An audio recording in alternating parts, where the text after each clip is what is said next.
Speaking of weird, what's up, everybody? We are live here in the Fandom Zone. It is I, General Zod, and before we get started tonight, I wanted to say thank you to everybody on this channel. I reached 354 subs, and I put out a video that was surprisingly well received, which I didn't think was going to happen because I didn't slam Charlie's Angels as I assumed everyone thought I would, but I gave it a pretty fair and partial review. So go check that out if you have not. In the meantime, this inspired me to come up with tonight's topic, which we will be talking about woke Hollywood and its failures of 2019. I'm going to be talking about Joker and a couple of other uh, topics. Maybe we'll do some Mandalorian and stuff like that. Why am I talking about all of these? Because they all have different kinds of things that have happened. Let's say you have Terminator Dark Fate, you have Charlie's Angels, then you have the Joker and the Mandalorian. And I want to kind of tackle each situation and why some are failing miserably. We'll even throw Batgirl in there, and why some are succeeding, and the rejection of woke culture. And it's kind of ironic because I feel like people are waking up and they're seeing the bullshit. So let's start with our great panelists. The man who seems to be everywhere, Stig. How are you doing this evening? Hello there. I feel like I'm doing okay this morning because I'm from the future. So do you have the winning lottery numbers? Yeah. Oh, all right. When we go off air, I got to ask you about them. I'll play them here. It's 5.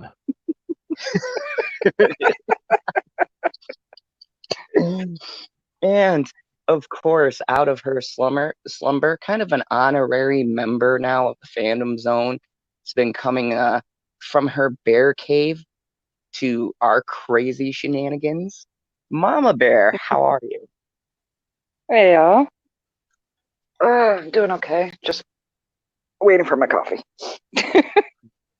I know, right? Aren't you guys so glad to be back around the midnight hour? Oh, yeah. So, yeah, it's good to have you, Mama Bear, and congratulations. I saw you in the other chat. So, it's nice to finally be part of the big kids table. So, we're all doing some pretty big things. And a shout out to Thomas. If you guys didn't know, Thomas Gelke reached 200. He probably doesn't even know I'm giving him a shout out, but I'm gonna give him a shout out because he's a great guy, and he works pretty hard, and just tells his feelings on his channel, just different things, and talks about movies and stuff. So if you guys haven't checked him out, go check out Thomas Gelke's YouTube channel and show him some love if you already haven't. I had a landmark last week too. Oh, you did, didn't you? What was your landmark? 150. Ooh, Sid, it's so amazing you reached 150 with like what, 3 minutes of content, or has it gone up? Oh, it's gone up to 4. I made a video yesterday. Oh yeah, that one you sent me, right? Yeah. That was quite magnificent. I feel like you're like a true artist. Like when you make a video, it's like when someone writes a story or something. You just wait for the perfect time and you film it. I'm the Daniel Day-Lewis of YouTube. So you're gonna retire? I only do award-winning material. Oh my goodness. All right, before I jump any deeper, let me go and just give a shout out to the chat. My favoriteest person, the person who loves to hate me, the Senate, LBZ is here. I stole that from Perp. We have Generation Productions. Love you, GP. Jamie Vick. Welcome, Jamie Vick. So glad to have you. Trey Courtney, what's up?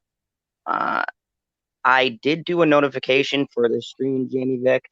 It's just I didn't post a newer one, so I'm going to be doing that soon. And Corporal Shepard, welcome. LB Footback, don't ever call me LBZ again. LB, I did the white man's version. Yeah. You know, I'm trying Jamie to. Vick, also double check to make sure you're subbed because YouTube recently did an update and it's thrown everybody out of whack. So check to make sure you're subbed and check the bell. Yeah, check that bell. If you're on YouTube, don't get whacked. Yeah. I mean, this is great. I have felt inspired, guys. I brought you here, and we'll have the rest of the night crew. But normally this is a shilling night, and I thought about all my shillings, and I was looking through, and sadly, the critics aren't really shilling much stuff that I can get on them about. So there's not much to shill about, lately. Yeah, and I thought about something to talk about that was important. That both sides seem to be discussing, our side and their side, as I call it. And, you know, woke culture is starting to take a decline. It's starting to take a hit. And it's kind of ironic that they use the term woke, or, you know, we've used the term woke, but it seems like a lot of people are awakening from the bullshit that Hollywood has been pushing now. So what you're saying is the woke culture is starting to get put to sleep. Literally beat me to it. And Bitchy Unicorn says hi, but she's literally right next to me. So. Yeah. I see she sends her love. As hey, Unicorn. So, I wanted to dive into this, and I love what the Senate said. He said woke culture needs to go fuck itself up its dumb ass. That's all. There's a lot of swearing on this stream. I'll read that. There's just a lot of swearing in Senate. Someone made me swear on this stream once. I have no idea who that was. Wait a minute, that was you. Yeah, it was awesome. Yeah, I had to cuss and stuff. I didn't expect you to do it all night. I mean, I don't know. I needed to catch up. So here's the thing. Let's go back into a time loop. All right, like let's pull a Doctor Strange, and let's go back to 2016, where I feel like wokeness was reaching its peak, right? And even though it didn't succeed, Ghostbusters 2016 started us down this path to the dark side, right? And from then on, you've had this PC bullshit that's been infecting games, television, movies, fucking music, okay? Music and rap and stuff like that, with these people toning things down, and it's been hitting across the board. And it's this trend. And I partially put some of that on the Me Too phase coming, right? And I also put some of it on this mindset that when Hollywood took this hit, right? They took the hit with all of their sleazy, disgusting, fucking nasty ass executives being caught in these scandals. And make no mistake, people, this bullshit was started by Hollywood and perpetuated by Hollywood, okay? They were the ones who were caught red-handed in these scandals. But yet, what's Hollywood's solution? What is their fix? They're going to fuck up our media. Instead of reprimanding, instead of taking these people who are pieces of shit and arresting them and giving them fair trials, they brought their way out and Hollywood decided, oh, we're just going to fuck you over with the media, right? We're going to say we need to prop up women so that we can take the shine off of us basically being douchebags behind the scenes and put it towards something. And hey, if you question a movie, if you question what we're doing and empowering women, then you're a sexist, you're a racist, you're a misogynist, you're a xenophobe, you're a Republican, fucking Republican. That has nothing to do with misogyny. But no, you're all of these things because you don't want to prescribe to our generic reprogramming. Do I got that right, guys? Would that Yeah. we say Yeah. that's about where we're at? Pretty much. It's also, And- you know, the decline in writing in Hollywood that we've seen in, you know, movies and TV shows for the last few years is because they hire those, you know, SJWs to write, and writers do something called dream time, which is where they come up with the story and the plot, right? Yep. SJWs don't have that. They don't have that gene, because, you know, if you're too woke, you can't dream, right? So you've never seen an SJW franchise grow big at all. All it does is leech onto other franchises and sink them, really. You know, Stig, you said something very important right there. You said they leech onto other franchises like a parasite. They infect what was good and what was great about something, and they twist it and manipulate it, and they make it their own until they fucked it up. And what do leeches do when they're done sucking the blood? They move on. Yeah, they get their fill. It's like they basically they're just desperate for a megaphone for their political views, and they just use some franchise as a springboard for that, right? Exactly. But then they forget about the franchise, and then they get upset because people came to watch the franchise, not a political lecture. And Mats, let me ask you something. What's one of your favorite franchises? Because we all have our channels, we've all do different things, but we've all from time to time seen one of our franchises just bent over a counter and done in a horrendous way, with no lube, crying, saying what happened. So the unicorn loves my analogies. So what franchise? Leave your weekends out of this, please. Never use Tabasco as lube. That's why she never got a second date, because she puts that on everything. But no, I've always been a comic book fan.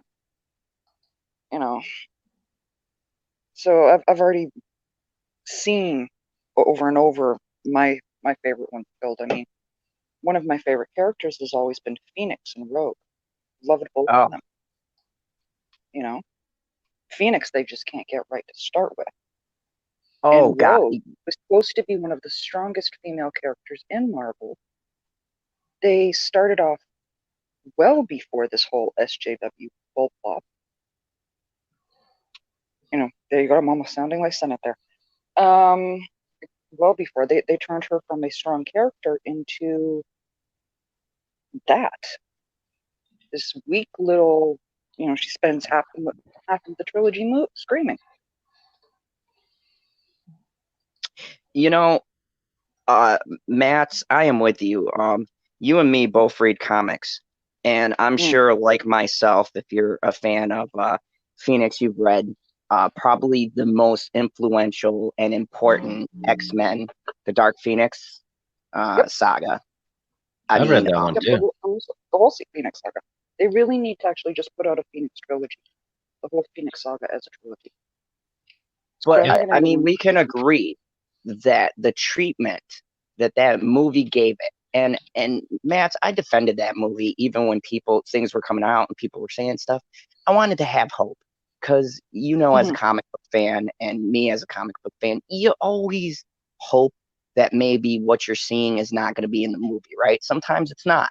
You always Yeah. have that hope that that writer, they have a trick up their sleeve. They're not showing you everything, but I'd be goddamned if everything we didn't see in the trailers was in the movie, and it was so much more worse. And people say to me, well, I had this discussion with Black Angus, and he goes, well, Lee, do you want a straight adaptation? I go, no, I just want them to get the fucking character right.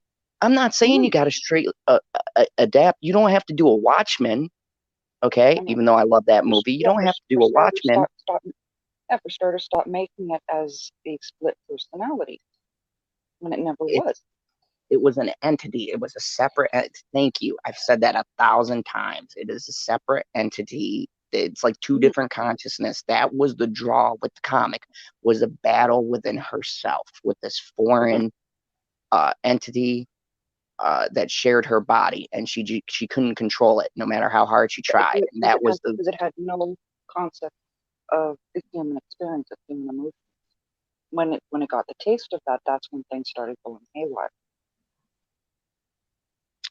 and that is you know Hollywood. They have this thing where they think that the average moviegoer is not going to understand a concept that has grabbed millions of people, right? Think about how much Dark Phoenix sold and all of that, right? The story is solid, but they treat people like they're idiots. Instead of giving them a mature theme and stuff for them to hold on to, they go, no, no, we got to dumb it down because the moviegoer is stupid. So we got to throw in this other bullshit because they're not going to understand this concept. Yeah, Dark Phoenix was nothing more than the last stand with the younger cast. That's all it was. They put out the same damn movie that almost killed the franchise the last time. And, I blame some of that. He got so upset, he just left. He dropped out on us. He fell in the blame war.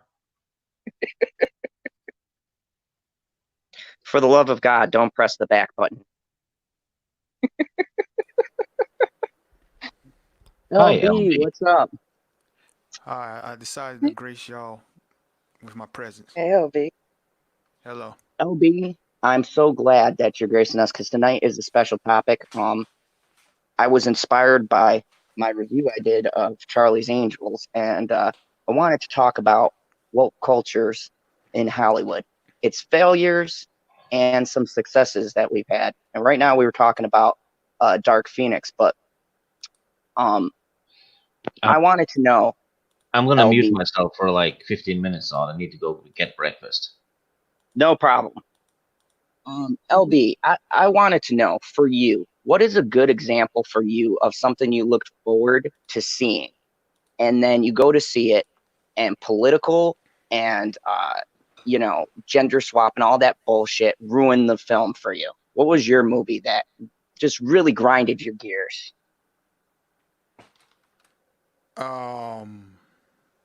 I don't think I've ever went to a movie theater and walked out angry. No, I mean the only movie that I did, it wasn't close to this. It was like when I was little, Super Mario Brothers and Ion Flux. But other than that, like I'm very selective with the movies I go to see. Like if I'm on the fence with something, I'll watch a review first.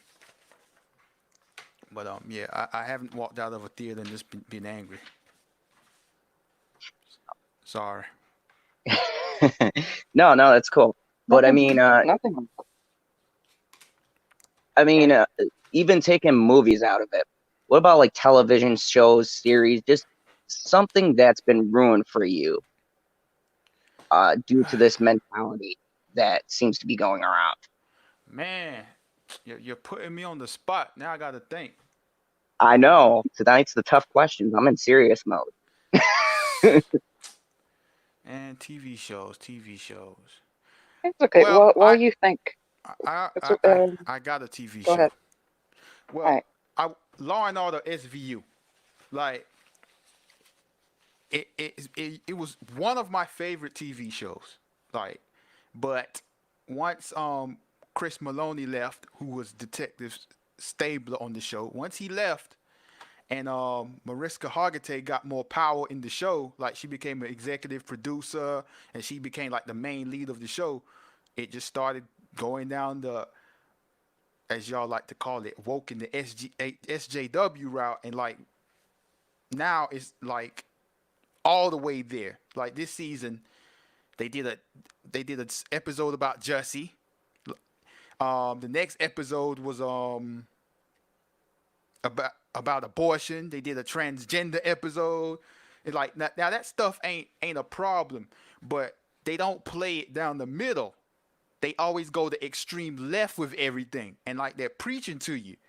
And it's like, compared to when Stabler was on the show, it was because I think he was like a more of a conservative guy. So like stuff was always down the middle, or they would have both perspectives of everything.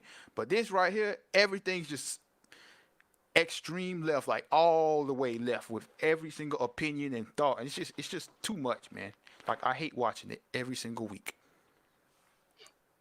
And that is exactly, thank you. That was a great example, because that's a show, like me personally, I never checked that out. I know people that are into it, it's been around forever, so it's got a following, but me personally, never my thing.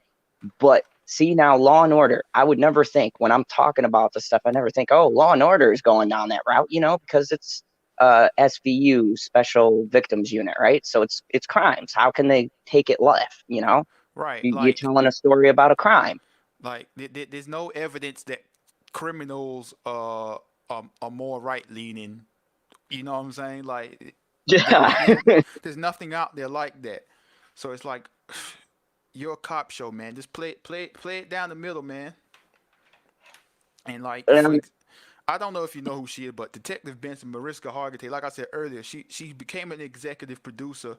So like, she's gone from a regular detective, she's now a captain. She's the captain, and like, if you watch the show, you just see all the stuff she's done. And it's like, how in the world did she get promoted to a captain? And like, so many storylines just revolve around her and her adopted son. It's just like, man, you want more women, you want more equality, but you get that power, you just like, you know what? I'm taking over. It's ridiculous, man.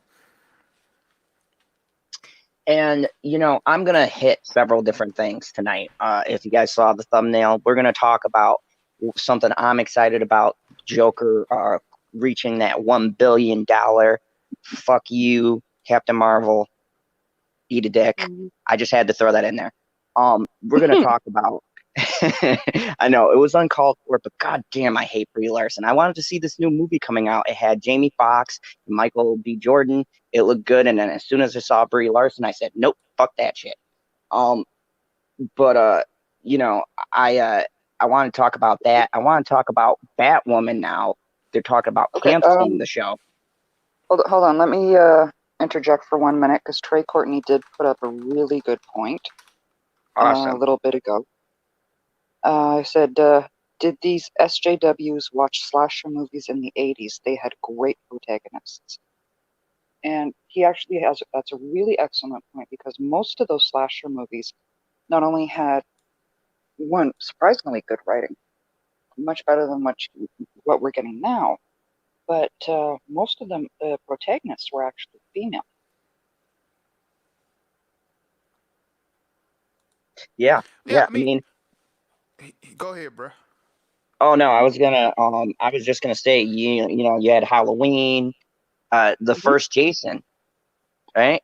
Yep. With the you had a double threat there. You had the female was the killer, and the protagonist was the female. So, I mean, you had a twofer right there, and they weren't thinking, oh, let's do a female killer and then a female heroine. They were just like, wouldn't this be a twist if you thought it was this one person, but it's actually the person's mother? Spoiler for anyone who's ever seen Jason. My God, if you haven't, go and rent it right now. But I'm sorry, I'm on a roll tonight. I'm just like fired up. But no, it's all right. I mean, yeah, the slasher films, they knew what to do. LB, go ahead. Which Yeah, I was gonna say, like, yeah, he make a great point. I mean, I don't know when they started with this whole amnesia thing, acting like females and stuff never existed in TV or movies. And for example, like, I've been watching X-Men the animated series since I got Disney Plus, and like half the characters are females, like, um and it's not like they're just there. They have prominent roles in the show. Some episodes, some of the men ain't in the episode, some of the women ain't in the Mhm. episode, like stuff like that. But for some reason, these people who make movies and TV shows just act like it never happened with women. It was just straight white males in every single TV show and movie, and it was just never the case. And then when you call these idiots out on it, they ain't trying to hear it.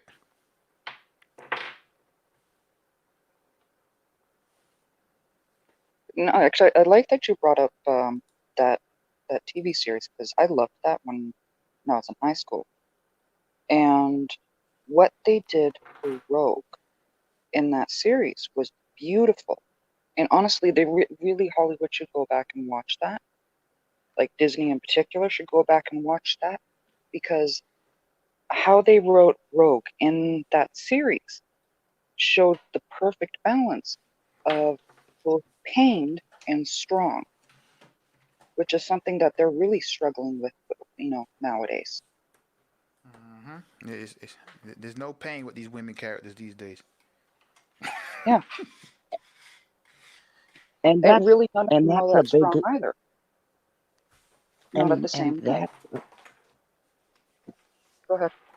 and that's a big thing too, is that the X-Men is a great example because you're talking 90s, right? Mhm. So they did something in the 90s, and Stan Lee was ahead of the curve. They act like they hadn't been talking about this, but look at the rap of the 90s. Look at the movies and the shows. I mean, even Spider-Man, Spider-Man the animated series, that touched on a lot of things too.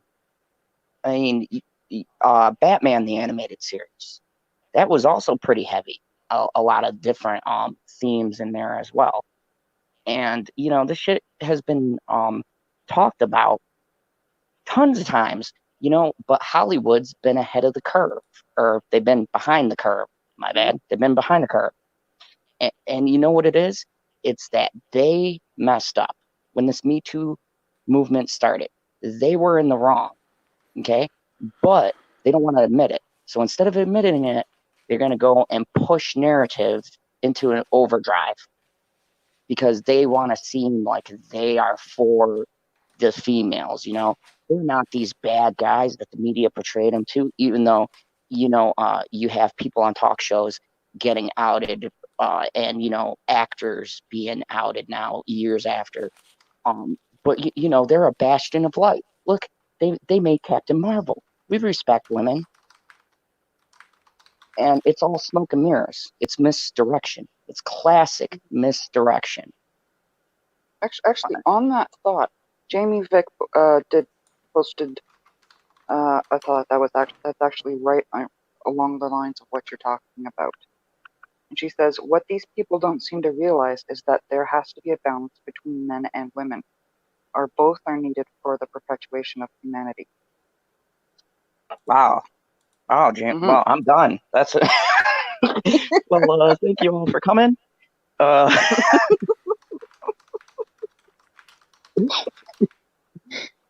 Jamie Vick, I would like to thank you for stealing this stream's thunder. That was beautiful. It had to be said. That was, and that's what people seem to be forgetting here. They are trying to steal the spotlight from men. They're trying to role reverse. And here's the thing. I chat with females. There's a female on the panel. I have a girlfriend. I know girls, right? You know, they put Sometimes. them.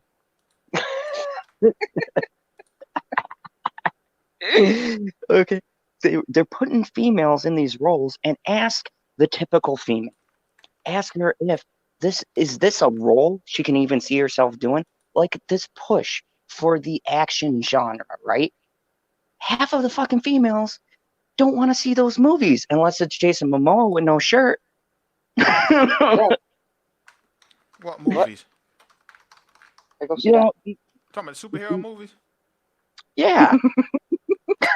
Man, I'd they, watch Paint Dry with Jason no Momoa with man, no shirt. the the women. I mean, I did a video about this a long time ago. I don't remember which one, Mhm. but the females for like the superhero movies, they're in the 40s, and like if I could remember, the highest ratings view like percentage for women was Black Panther, Ant-Man and the Wasp, and the Infinity War, something like that.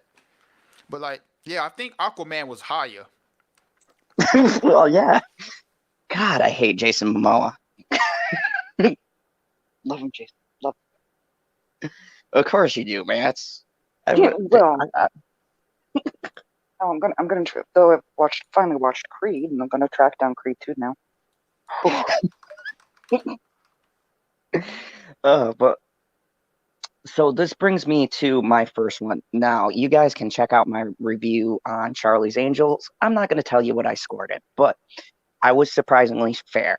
And it was interesting because I thought I was going to be blasted for my comments, but everyone was surprisingly nice when I laid out my reasons for why I rated the movie what I did, which I gave it a 5 out of 10, which I think is more than generous.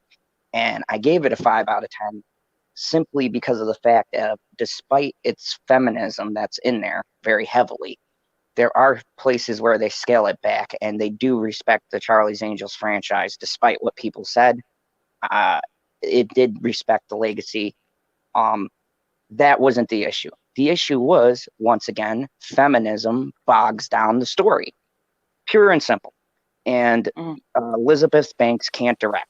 She needs to fucking stop directing, stick with acting. But I mean, now I came out and I had that review, and I gave my points, and then I read an article, and now Elizabeth Banks comes out and says that if Charlie's Angels flops, it's because males aren't ready to see females in action films. So I want to get you guys' thought on this asinine, stupid fucking comment, because like it pisses me off too, because this is a day after I make a very balanced and fair review,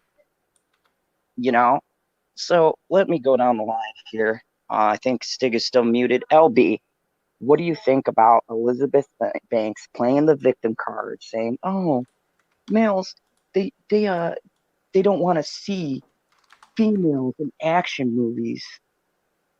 Well, I actually just dropped a video about this about an hour ago, but um, if any of you care, you can go look it up. But anyway, this is what they do when these people that like to, well, not people that like to, when they know they don't have something in their product, this is what they resort to, using the racism, the sexism, blah blah blah. They do it before the movie drops because they know that the movie ain't gonna do what they expected. They thought it was going to do when they announced it. Then the numbers come out. She comes out saying, "Oh, blah blah blah blah blah blah blah blah." But what I think about it, it's ridiculous. But these people out there in Hollywood, they're crazy, so they stick to what they good at, which is being a tool and doing what they're told, and they're in a different universe when it comes to thinking. Like what kind of world do we live in where you put out a movie, you want as many butts and seats, but you're alienating roughly, depending on the movie, 50% of your audience. Like that makes absolute no sense. And these people that are around these idiots, like the media and friends, and keep boosting up their egos, thinking they're doing the right thing for speaking out against sexism and racism and all that stuff. No, you're not doing the right thing because you're alienating fans. And once those movies drop and those bad numbers come out, you still doing the same thing. Like somebody needs to get into these people's head and let them know, no, this is not the way you do it. You don't insult fans. Like what kind of mess is that? You really think someone's gonna come watch your movie if you're insulting them? Like, come on, bro.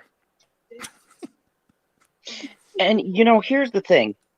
Now, I gave it a 5, but I did highlight some strong points, and I said, buried underneath it, if you wouldn't have gone the feminist route, okay, like in an ideal world, if you take out the feminist garbage in it, I'm pretty convinced you would have lost about a half hour of that movie, right? Which would have been fine because the action was decent. It was serviceable.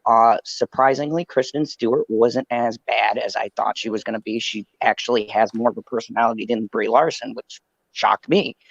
And so you had people who had the ability to make a serviceable movie. Was it going to be a breakout hit? No, but you could have got for 40. It was made for 48 million. You could have got that back. You could have got it back. But instead, like you said, LB, you used the word I used in my review, which is you alienated your audience. And you placed your bets that females were going to rise up and go, oh, Lord, Charlie's Angel is the light. It's going to lead us to the promised land. And newsflash, I talked to females. A, they had no fucking clue who Charlie's Angels was, and B, they didn't want to see it. They didn't care about it. They were man. Like, and it's really insulting. Like, I mean, I know there's got the women out there that's all the raw girl power, but for the normal, regular thinking women, which there's not too many of them, but they are out there. For those that are out there, it's like I would think it's insulting, that these people are trying to guilt trip you into going to see a movie. It's like, hey, come watch my movie just because it's women in there. Like my mom, for example, she don't care about movies featuring women doing action stuff. She want to see men, which I would think a lot of women, most women want to see men doing action things. It's like she don't want to see that stuff. She don't care about it. She grew up on Charlie's Angels, but she don't care about it. She saw the trailer. She's like, man, these small, skinny women, like, I don't believe them. Like, I love your mom.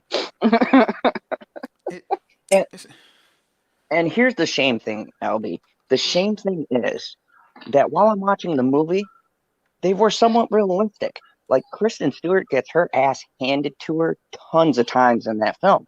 Okay? She doesn't have an ass. Hello there. So Hello. here's the thing. The movie was confused. It didn't know, and I'm going to bet it was last minute. I'm willing to bet you there were some last minute edits, some things that, because there were some things in the trailer I didn't see in the movie. But I bet you they looked at it and they saw those initial reactions from the trailer, and someone said, oh shit, people are actually pissed about this.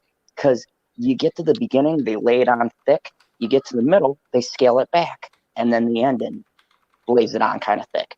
So, I mean, the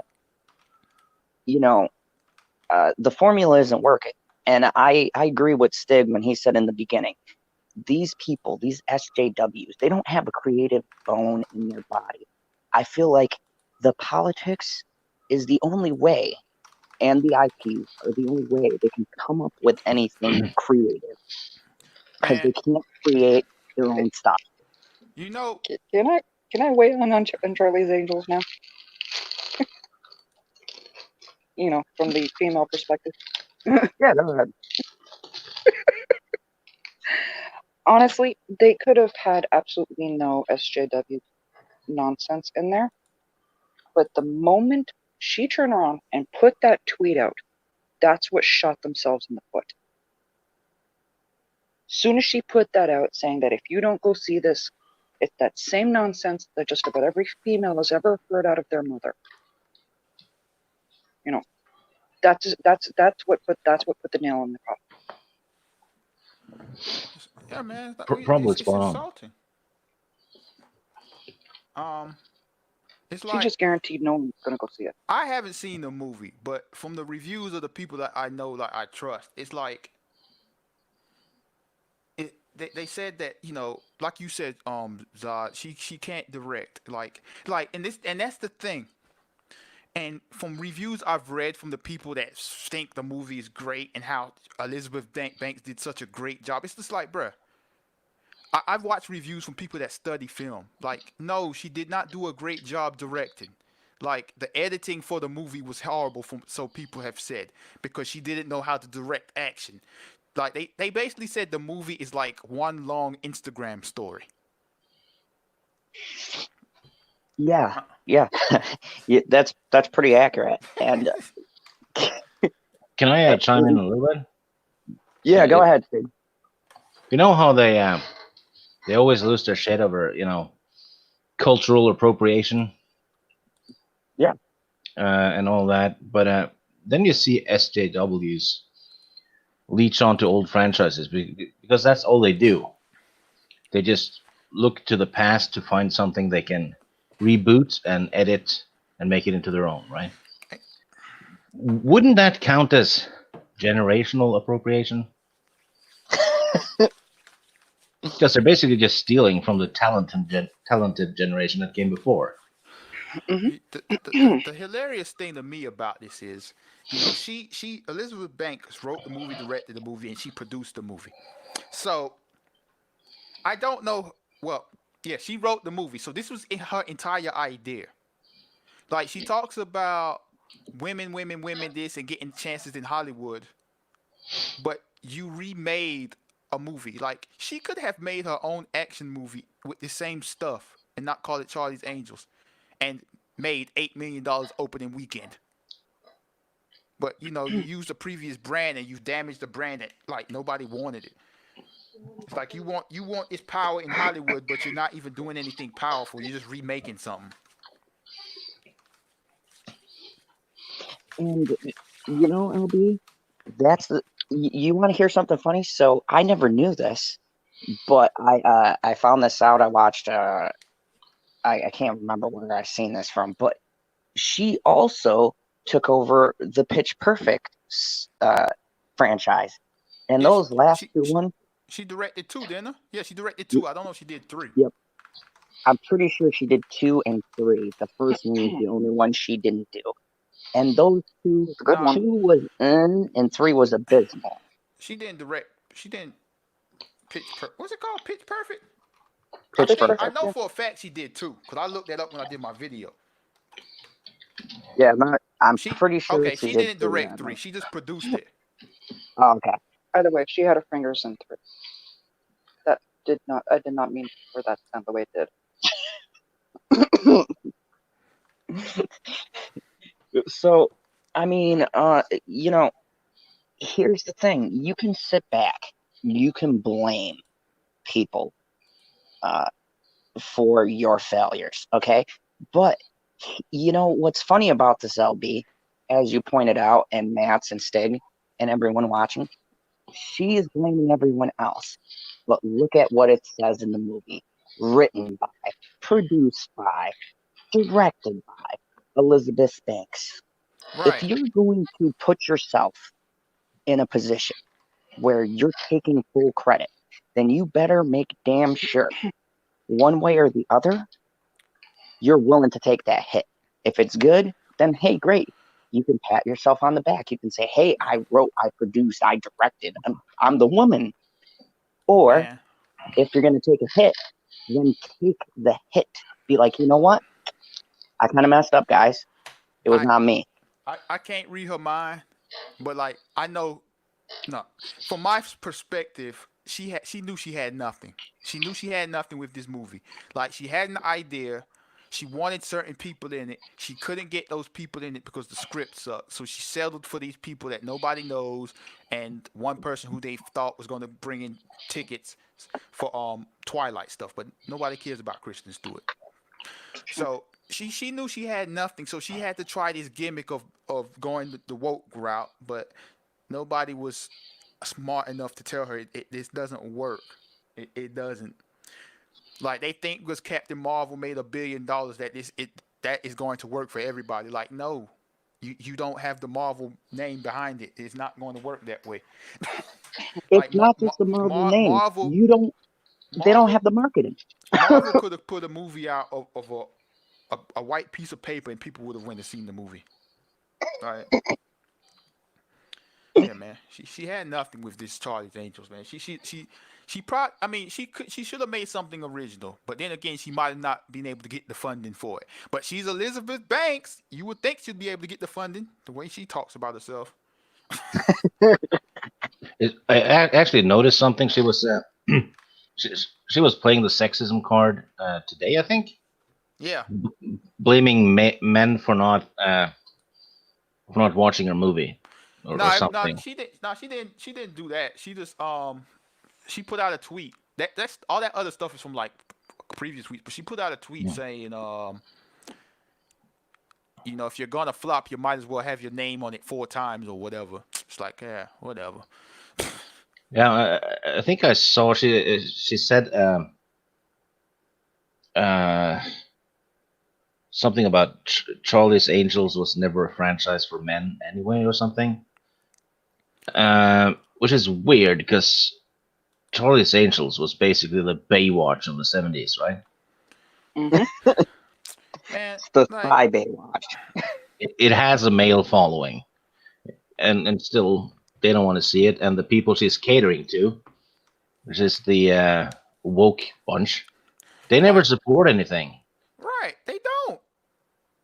They love to write about stuff. They love to tweet about stuff. But are they going to see this stuff? No. Yeah, not. It's like we want this to happen, but we won't watch it ourselves.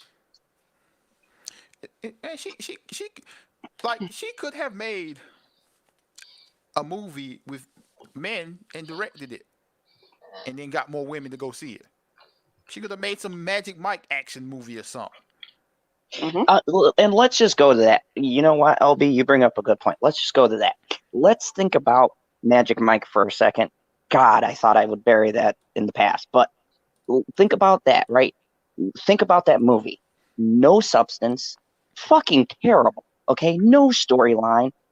I don't know what the storyline is, right? But look at the numbers for Magic Mike 1 and 2. And who showed up to that?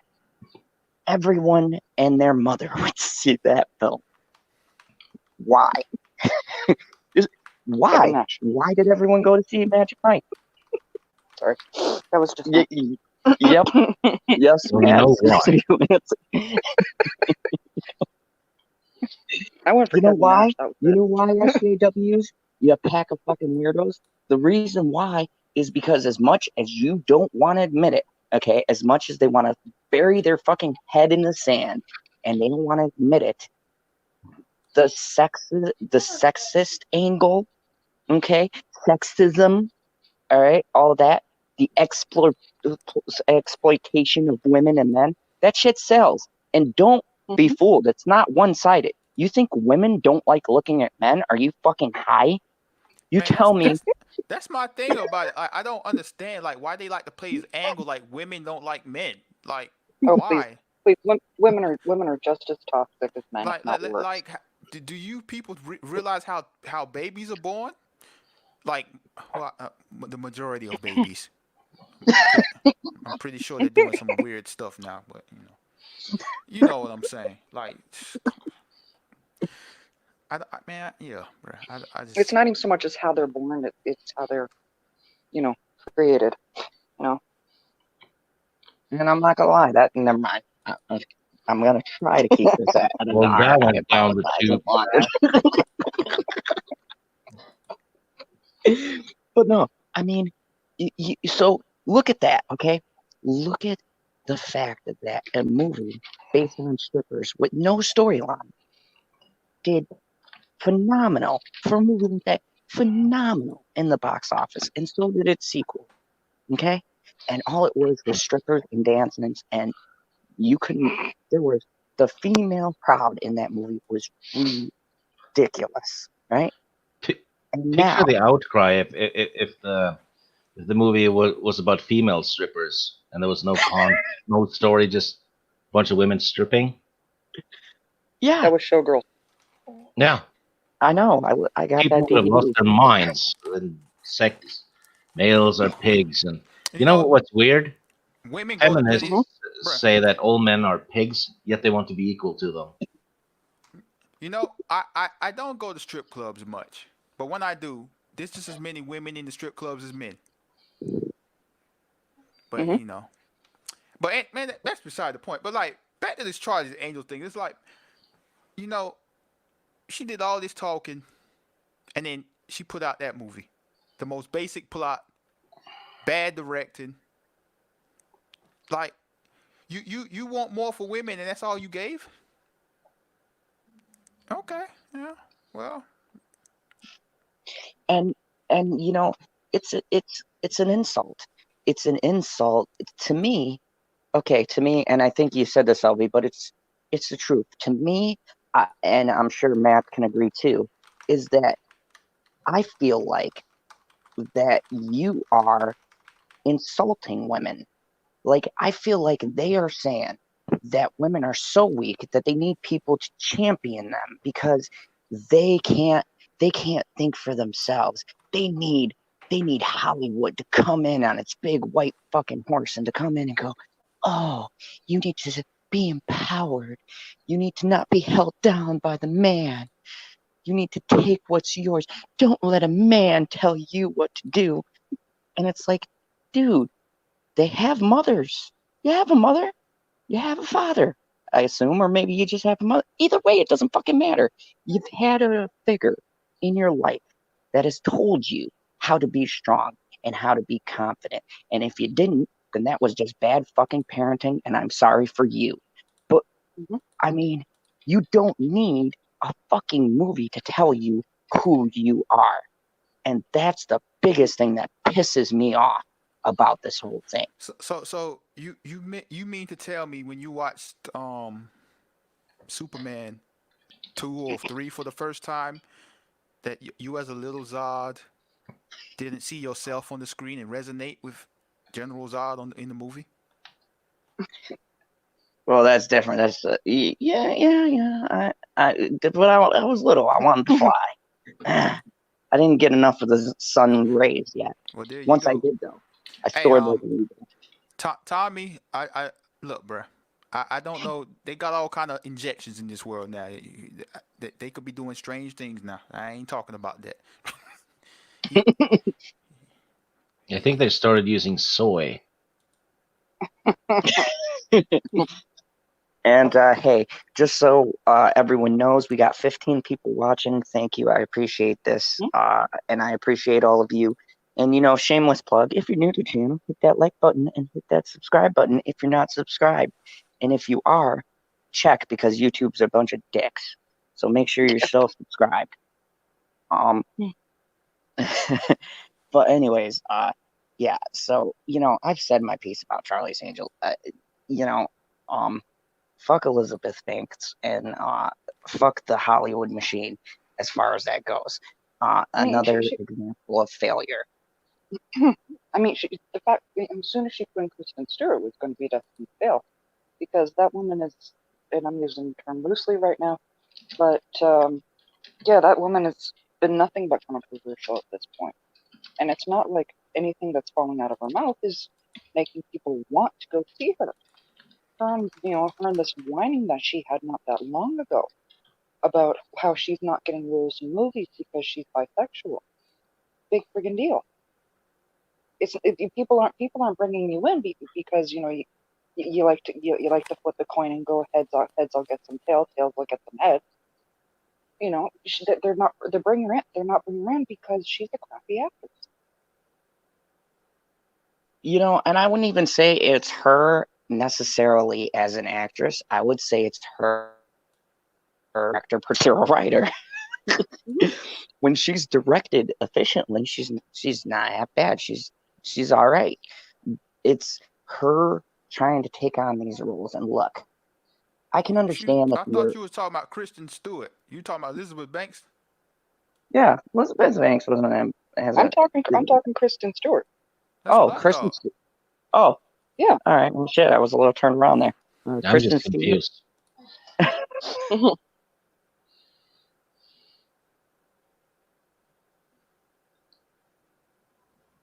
I broke him. Apparently. The best part of the movie.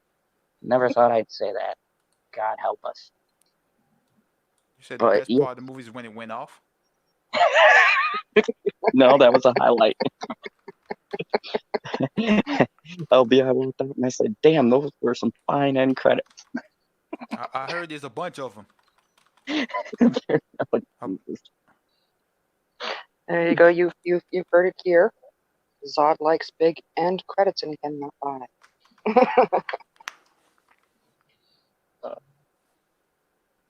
Oh, come on, that's good. But I mean, you know, here's the thing that I kind of want to bring this topic to an end because I've given them their shine. But here's the thing: this movie to me had potential, and Elizabeth Banks has no one to blame but Elizabeth Banks, who took 4 fucking credits.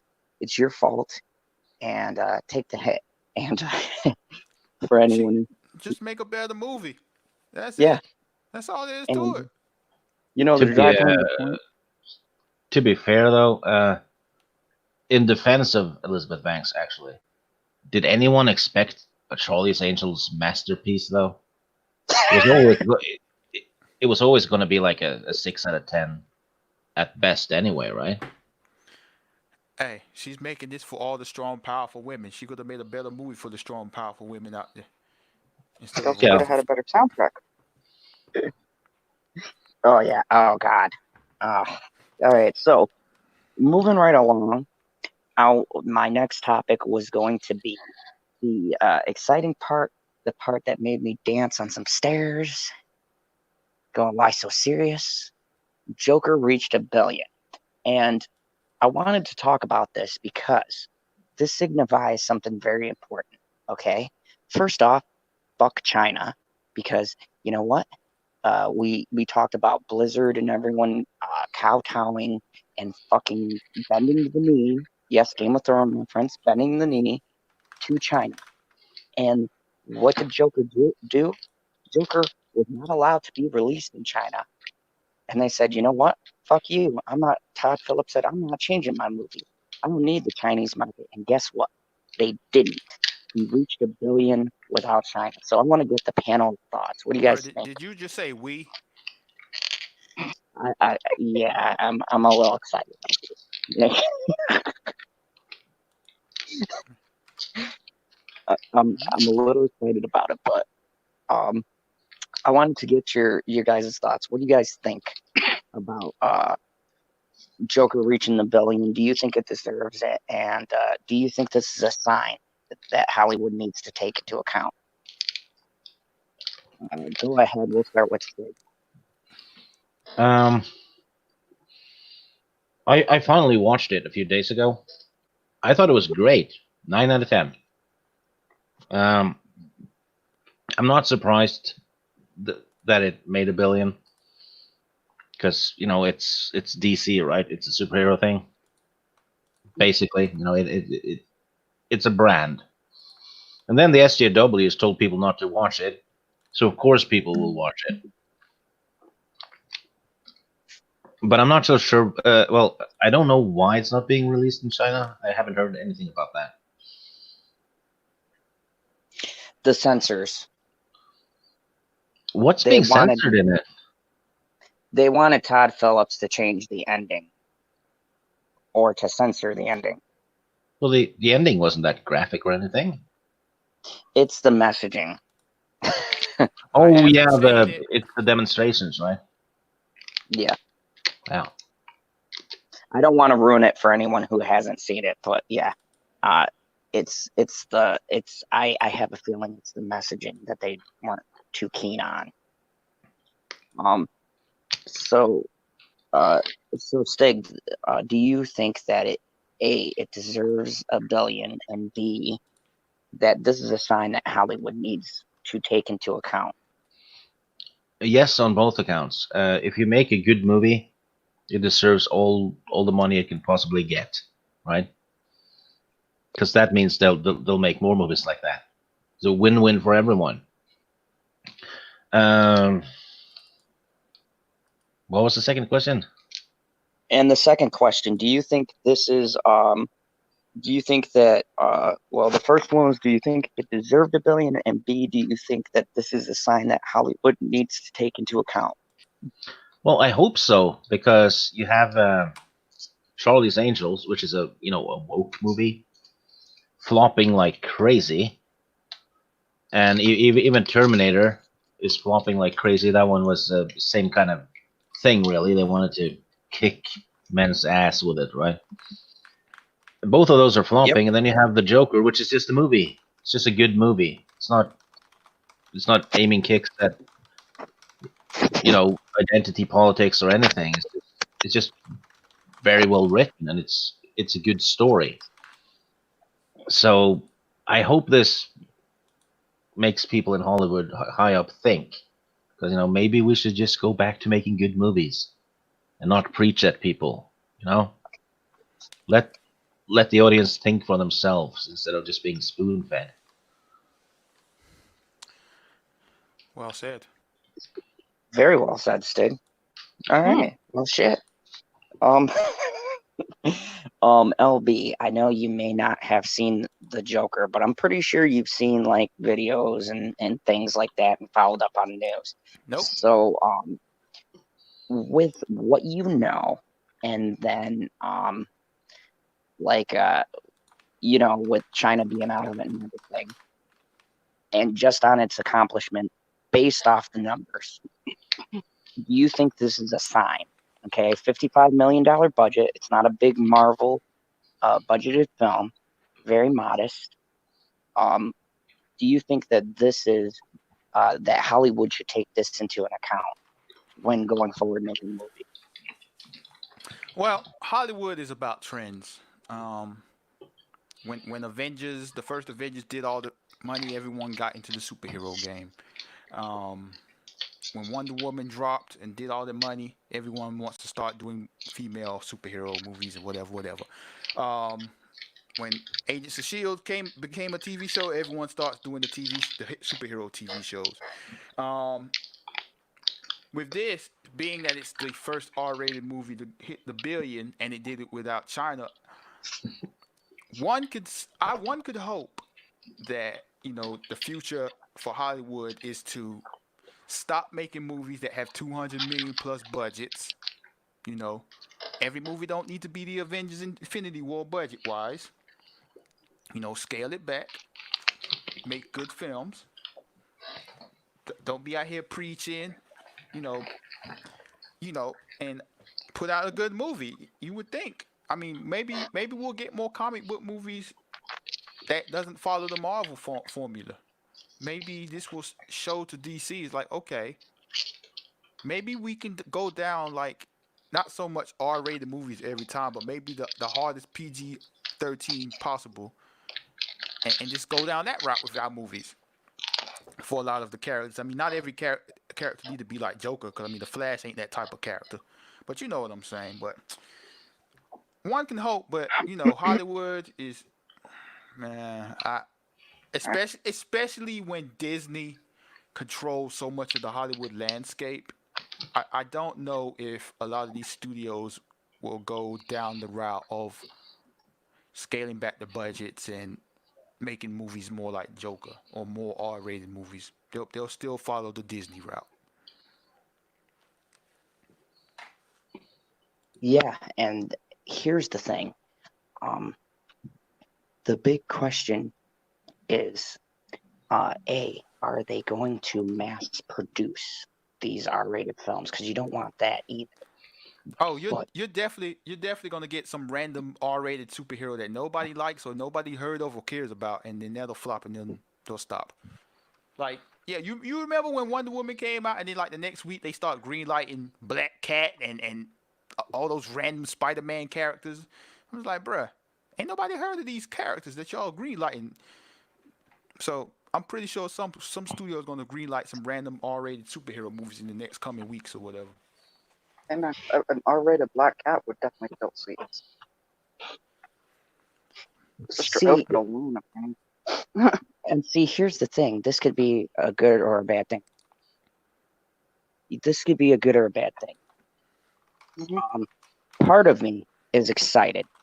Okay, I think DC has a lot of dark characters, and it benefits from a darker tone. But with that being said, I don't want DC to go the route where they go, "Oh, Joker was a hit," and Joker's like like that lightning in a bottle, right? It's that Taxi Driver, king of comedy, king of New York, that one rare film that comes along where it's just timing, the mood, the director, the actor, everything, the fucking stars in the sky line up. And for one shining moment, everything that needs to come together to make the perfect picture fucking happens, right? And what I don't want to see is I don't want to see a bunch of manufactured clones coming out that kill a good movement, because I think this is important. This movie, like, people want to say, oh, it's an angry white male and blah blah blah, right? But they're missing the significance. This movie did this without the help of a major foreign market and without the political pandering that we are seeing, right? Because when I go to the movies now, every fucking movie.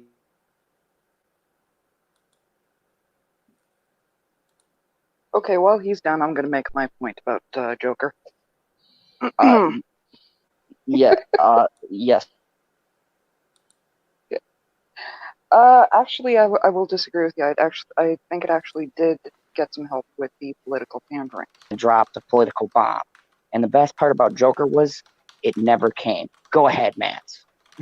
No, I disagree with you. I think it actually did get help from the political pandering, because if they hadn't been turning around and saying over and over again that this is, people are going to start mass shootings with this, and controversy, there wouldn't be people going in to see what would cause all this fuss.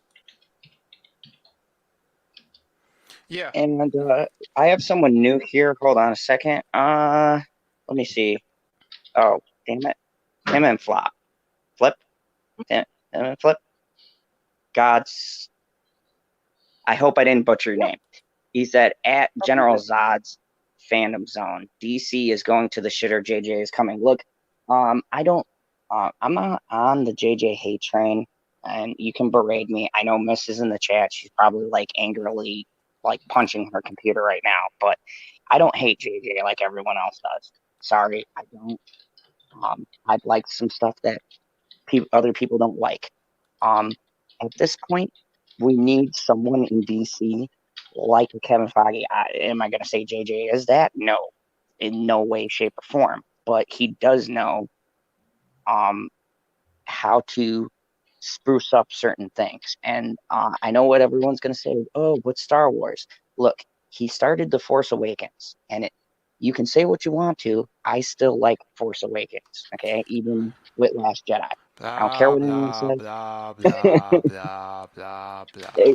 Yeah, I knew that was coming. But my whole point is, I don't think you can lay the blame on one director. That's more of a company decision. Now, DC's problem is not the directors. It's Warner Brothers sticking their fucking nose in the creative process. The company themselves need to back off and let the creators be creators. Let the directors direct. Don't come in and go, oh, we have a focus group and this might not work and this might not work. Let the directors direct. If you're hiring these people, stop fucking micromanaging them to the point of oblivion. Let the creator create. That's why DC has a problem, because they don't trust the people they fucking hire. But I'm sorry, I went off on a tangent. Anyways, it's okay. So Matt, continue. I know the chat is lively.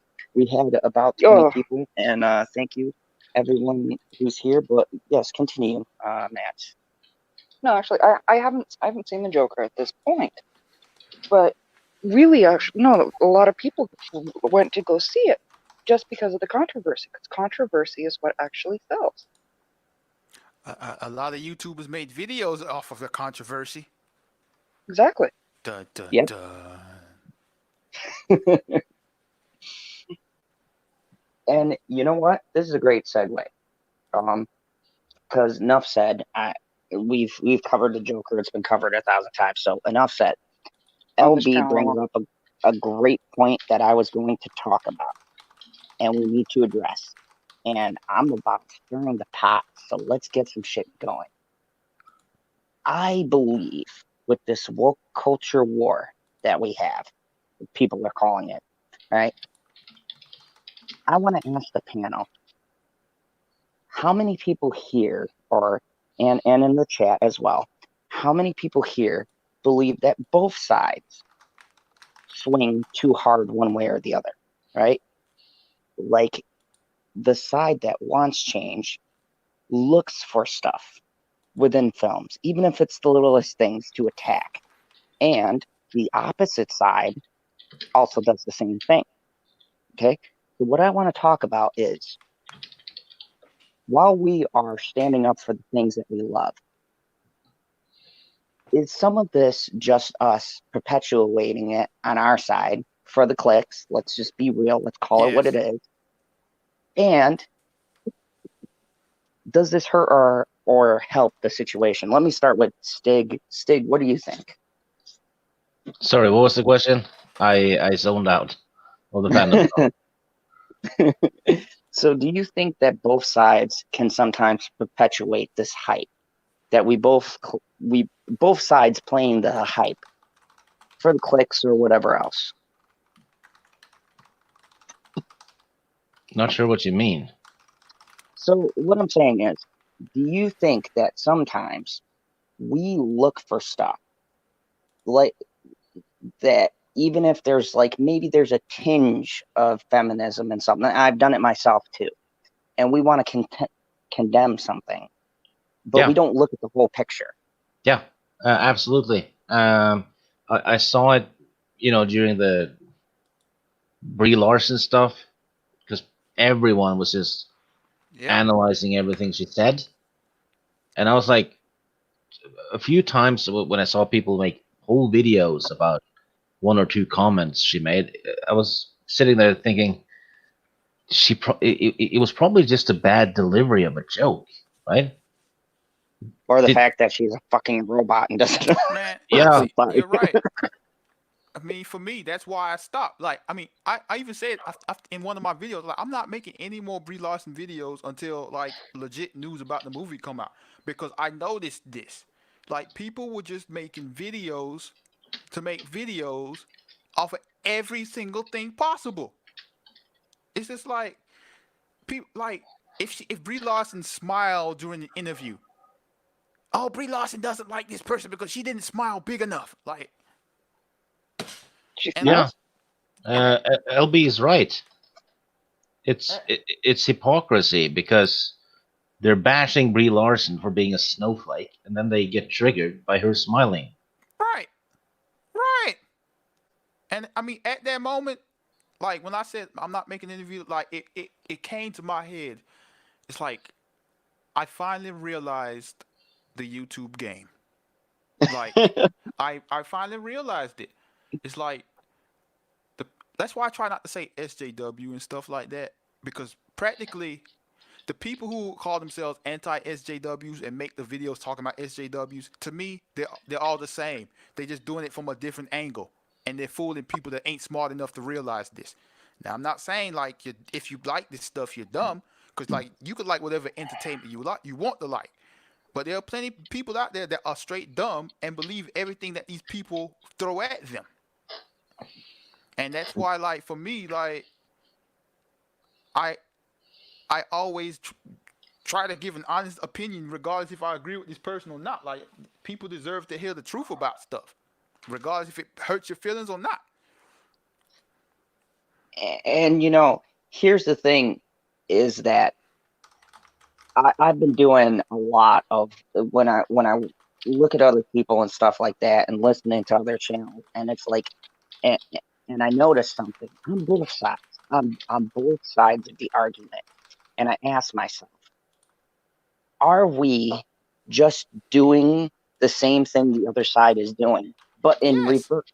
Yes. In reverse. It's a Yes. reverse echo chamber, and we can't be like that. That's why Late Night Talks was started. That's why I wanted to do other things, because yes, I All right, recognize. come on, Zod. Let's keep it all the way real. If you doing this, like there's plenty of times you're reading articles from fake news sites. I tell you it's fake, and you was doing these articles. Well, I mean, come on, that's LB. why That's I part of jumped the onto the charm of the Batwoman fandom one. zone. No, but all right, if that's part of the charm, you just said like that's why you started this show because you want to put out real stuff. It's Yeah, like, and goofy stuff too. but I like, made it. I'm not hating on anybody's hustle, but like, man, those websites bound in the comics, and we got this covered. Like, I know exactly why they do that. Those sites, because the people that hate the SJW, so they call it, believe every single word that these people are saying, and these people on YouTube and social media make videos and tweets about these stupid articles they put out. And you know what? To your point, LB. To your point, and I'm just gonna call myself out for a second, because that's what I do. I love you guys here. I will call myself out. I have remember that night I fell for the fakest article. I mean, and I could laugh about it. I could laugh about it because it's good to recognize your own mistakes. You're fucking human. And, well, even Kryptonians. And, I mean, I've fallen for the trap too, right? And you know what it is? It's clickbait. And it's clickbait for one side or the other. You know what? Make no mistakes. You know why clickbait works? Why, Because Stick? because people these days use social media as their source of news, and they only read the headlines. Yep. That's the Yep. problem. People are dumbing themselves down Yep. because it's easy to just look at the headlines and then the comments and then just, yeah, that has to be true. Make a They whole don't video even about bother it. reading. Yep. And let me ask everyone on the panel. I might be dating myself a little bit, but I assume everyone here is a little bit older. We don't have to give ages. But I thought you were dating. I thought you were dating.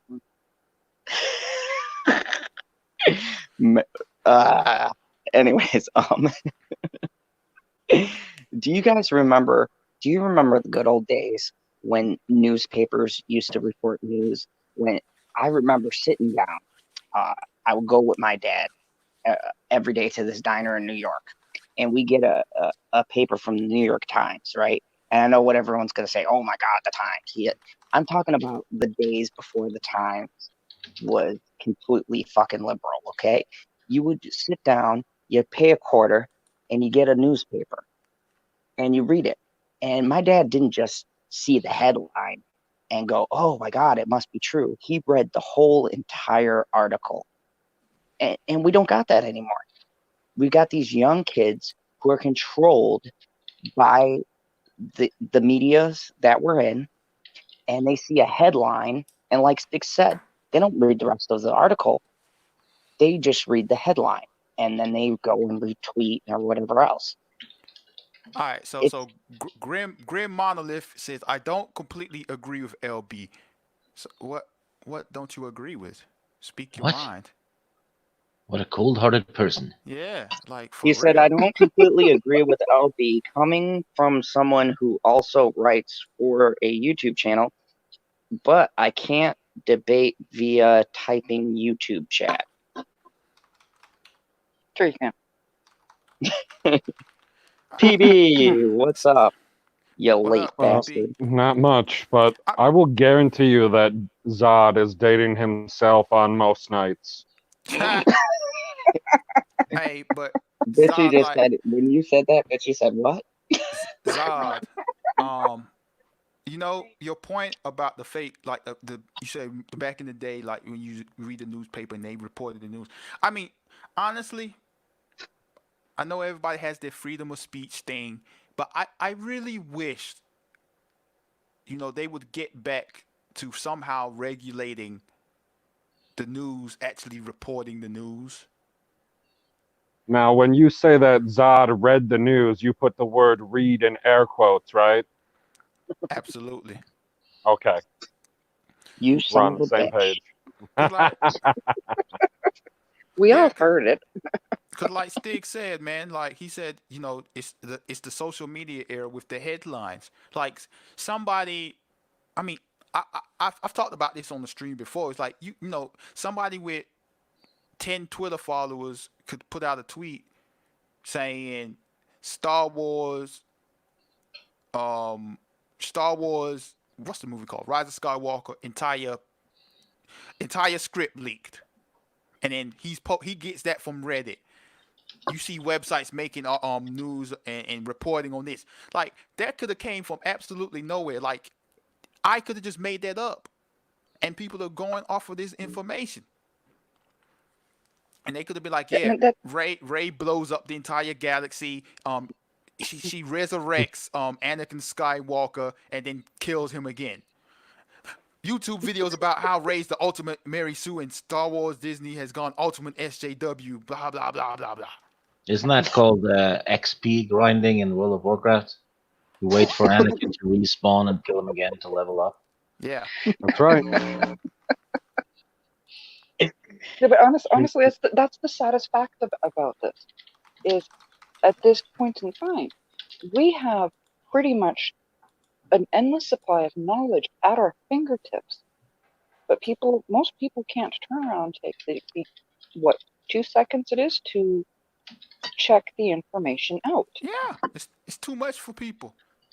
Well, why would I double check it when one person told me that it was true? I mean, do you not trust Mike Zero? And you know what's even crazy about that? It's not only with us regular humans. It's like with journalists too. Well, and quotations with journalists. They don't go and get 2 sources. They get half a source and they're running with it because they want to be first. Oh my God, LB, how many times? And we don't like to get political unless Cybernetic Husky is here because he just can't fucking stop talking about politics. But I mean, how many times have they ran with Trump is gonna blow up the world with nuclear weapons, blah blah blah, and then they have to retract it. And what do? They retract it a fucking day later in the smallest fucking column that they can, so you can't fucking see it. And they say, oh yeah, we issued an apology. And you call yourself a fucking reputable source. Yeah. My ass. I mean, and that's why like YouTubers do this. They can. I mean, they make whatever video. Oh, well, it was just a rumor. My bad. Make another video explaining that it was a rumor. Like you could do whatever. Like you could do whatever you want on your YouTube channel, but I just feel like, I mean, this is for me. I just feel like a lot need to be more responsible with what they're doing instead of just doing stuff for easy views. It's like speak your mind, but be honest about it. Yeah, yeah, and that's why I say, like Stig said, I said it's like both sides are the exact same to me. They are. It's they have the same traits. Yeah, same and traits. Their behaviors are starting to mirror each other. Yeah. And that's my thing, because look, I love the communities that I'm a part of, and I love getting different perspectives. But on the flip side of that, since knowing LB, who's very factual with what he says, and everybody on this panel, and seeing other people coming up, it's like it's made me realize that, you know what, we need to hold up a mirror. So like, you can't beat the other side by doing what the other side does. Exactly. It's redundant. No, you got to beat them with sticks. and that's why a lot, as far I'm talking about YouTubers, because we all do YouTube. That's why YouTubers don't get taken serious. That's right. And you know what? Here's the thing. We can be taken seriously. You know what?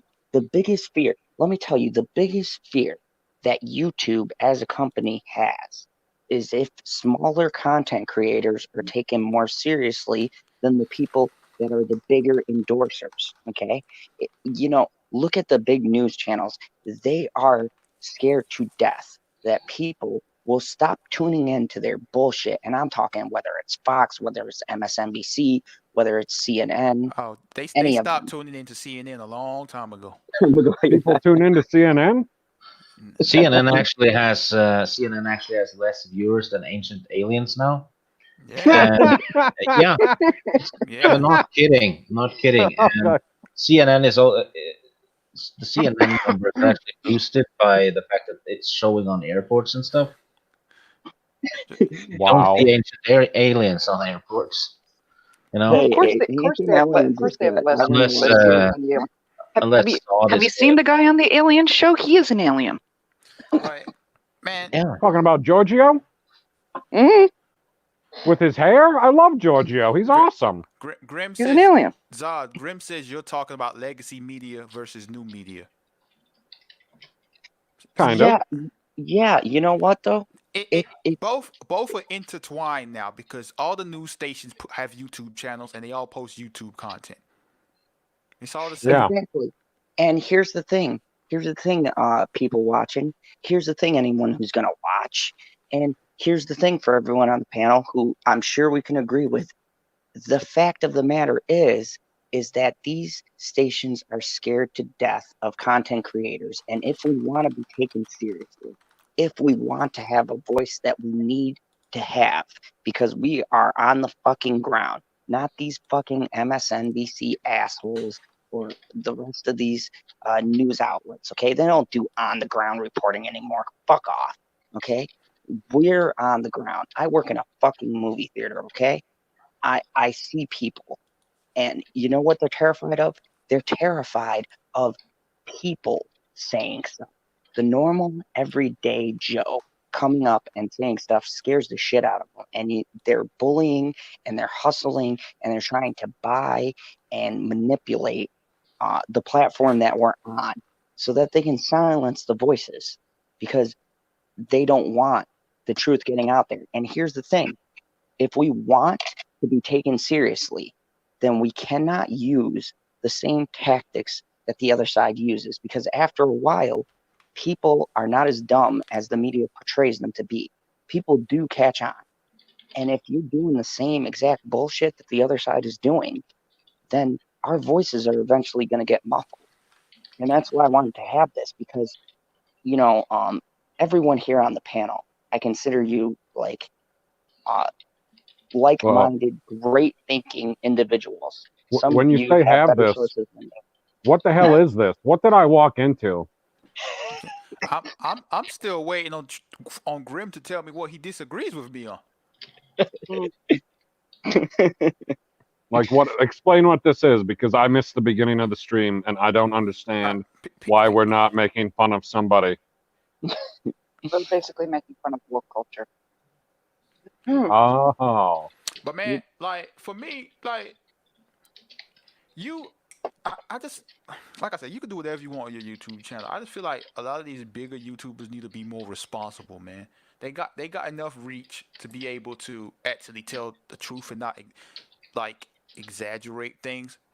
Like, for example, that when Captain Marvel Blu-ray came out and everybody kept saying no one's buying the Captain Marvel Blu-ray and they're all buying the leader. Bruh, Captain Marvel was the #1 selling Blu-ray of the year until Endgame came out or whatever. Like, they don't know how to look at numbers? Right, exactly. And it's like, well, I went to my store and they didn't have any. You could have went to that store and moved the Captain Marvel Blu-rays out of the way and put Alita Blu-rays somewhere else and said that, see, right, I don't care what your store looked like. Anecdotal evidence is irrelevant when we're talking about numbers. Right. And then, you have a little influence on your social media and your YouTube. Now you got other people believing the nonsense you're saying. This is like anything to earn 10 cents for 1,000 views.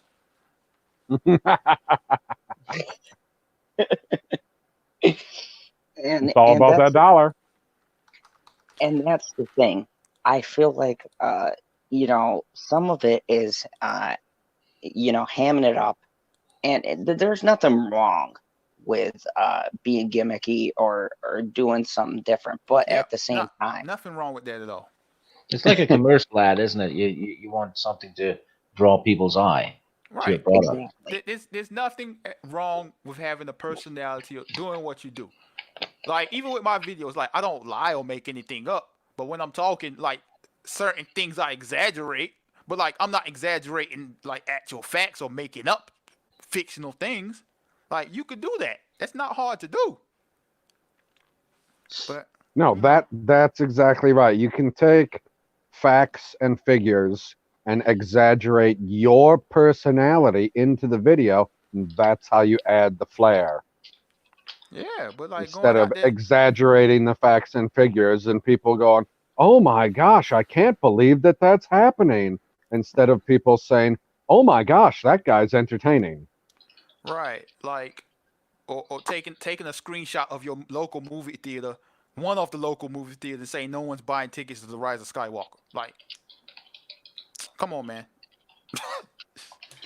Dangerous stuff, man. I was a part of that only because the narrative for the media that was going around was that tickets were flying off the shelf for pre-orders. Well, how many people pre-order tickets for the third showing on Sunday for opening weekend? Not a whole lot. Usually you're buying the first showing, and then when that one fills up, you'll buy the second showing, and so on and so forth as the weekend goes through. So people were going through and going, well, we got thousands of people watching in, hundreds of cities, possibly around the world, definitely around the country. Why are these so empty if we're, allegedly breaking records? Well, you broke records on one site that nobody had fucking heard of before. Right. And soon as you made it to the second hour, it was no longer a record. Yeah, I agree. I mean, it's not just YouTube. It's like it's websites, the mainstream media. It's all been done. And like I said earlier, I wish there was some way to regulate this stuff. Like, I don't want to shut anybody's voices down, but we need less of this foolishness out there and more legit news sources to report what's actually happening. And you know what, LB? And I'm sorry to interrupt, PB, but just on that thought, LB, you have a great point. Why is it that Joe Blow YouTuber could be silenced, have his voice shut down, have his site shut down for something stupid, but you have MSNBC or any of the other big outlets who legitimately fuck up a source, legitimately have to come out and apologize, and they get a slap on the wrist. They don't get banned. They don't get told you got to pull stuff down. Nothing. That story is still out there. It's still in the ether. People have still seen it. The damage is done. Because even if the facts are wrong, the intent of the story or the spirit of the story is still true, at least from their perspective. So they don't really care that the person messed up. They don't. Well, a good example of this is the Covington kid story. Yes. Which was fake from the get-go. It put kids' lives at risk. Yet, exactly. CNN and stuff don't get banned from YouTube for that. Others get banned for using the wrong pronouns because it's harmful. Yet CNN gets to keep their YouTube channel when they deliberately put kids' lives at risk. Right. Yeah. These kids are from this high school. This is when they have classes from Intel. Yeah. Oh, okay. Thanks for letting me know. You've got to be effing kidding me. But yeah, that's what they went ahead and did. This kid knowing has good diabetes. and well. This kid has diabetes. Exactly. Please don't give him sugar. Right. Graham, where are you? I want to know what you disagree with me about. Is he still paying attention? He's just listening? He went away from his keyboard? He just got an earbud in now? I mean, who knows? I mean, he might disagree with the fact that I'm black. Maybe. Who knows? I mean, that's one of those things where you got to stick to the facts and give your opinion. You're not black. He just doesn't like that you're black. You're not black. You're brown. Well, yes, technically I'm brown. Yeah, technically I'm brown. Technically. Hold on really a second. I want to give a shout out to Nico.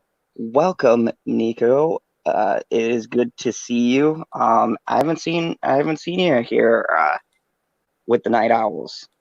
So welcome back. Welcome back. Hold on. What is the Night Owls? Is this your fandom menace thing? What? No, that's like a thing that he was calling us a long time ago. You know, everyone. I don't appreciate it. That's why I'm the angry owl. One of these days, I'm going to pop into the chat when LB's there. I'm gonna say I disagree with you, and you know why. Yeah, I disagree. You know why? Have a nice day. Hey, Grim. Hey, Grim. You want me to yell at you because you disagree with me? I could do that if you want me to. And by the way, just a fun fact: we've been hovering. We were at 20. We're at 18 now. I'm so glad that we've got people actually watching us and listening to the smooth sounds of Zod. People say, "Why are you whispering?" Smooth. Yeah, I'm going I for a am gas here. flavor. They usually show up when I'm here. That's for true. when except for when I stream, they don't show up. LB brings all the girls to the yard. Come on. There's a message from Miss for you, Zod. She says, I had to take a call, but you're still terribly wrong about JJ, Zod. What the fuck? Oh my god! Hearing her voice. Okay. I have to ask, Miss, do you still want PB to kick Zod, or do you want him to kick Steve now? No. She said physically kick me. Yes, so I know. violent. Hey, Like people, kicking Zod's gonna be a lot easier than kicking somebody on the other side of the ocean. All right. So Grim says he doesn't care what anyone's color is. Well, you disagree with me because I'm a male? I mean, I can identify as something else if you like. If it make you feel better. Ryan likes to kick Sting in his own saggy balls. You don't So sound that's her real voice. So Yeah. the voice that she uses when she's on YouTube is a fake voice. Yeah. Oh, I knew it. By the way, I'd like to give a shout out. I want to give a shout out to Tommy. Great job. He's sitting there dropping links and saying, like and subscribe and all that stuff. Tommy, you were the surprise mod that I never knew would mod. So thank you, And I buddy. told you, he's the best mod in the fandom. He also never sleeps. I'm This is true. Like, I'm he might be concerned. more of a bot than Terrence is. I see Terrence was here earlier, but he disappeared. Had to go back and Yeah, he needed update to his reboot. firmware.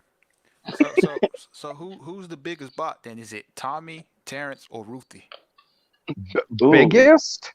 Yeah. Ooh. What do you mean by That's tough. biggest? Like physically, I would guess that it's probably Terrence. Like Ruthie is a short lady, and Tommy seems like he's relatively normal sized from all the videos I've seen him whipping lightsabers around. He never sleeps though, so he's a vampire, so probably not heavy. Well, I mean, let me re-clarify. I mean, not big like in size. I meant like, okay, you got for X-Men, you got Magneto, Professor X, and then you got Morph.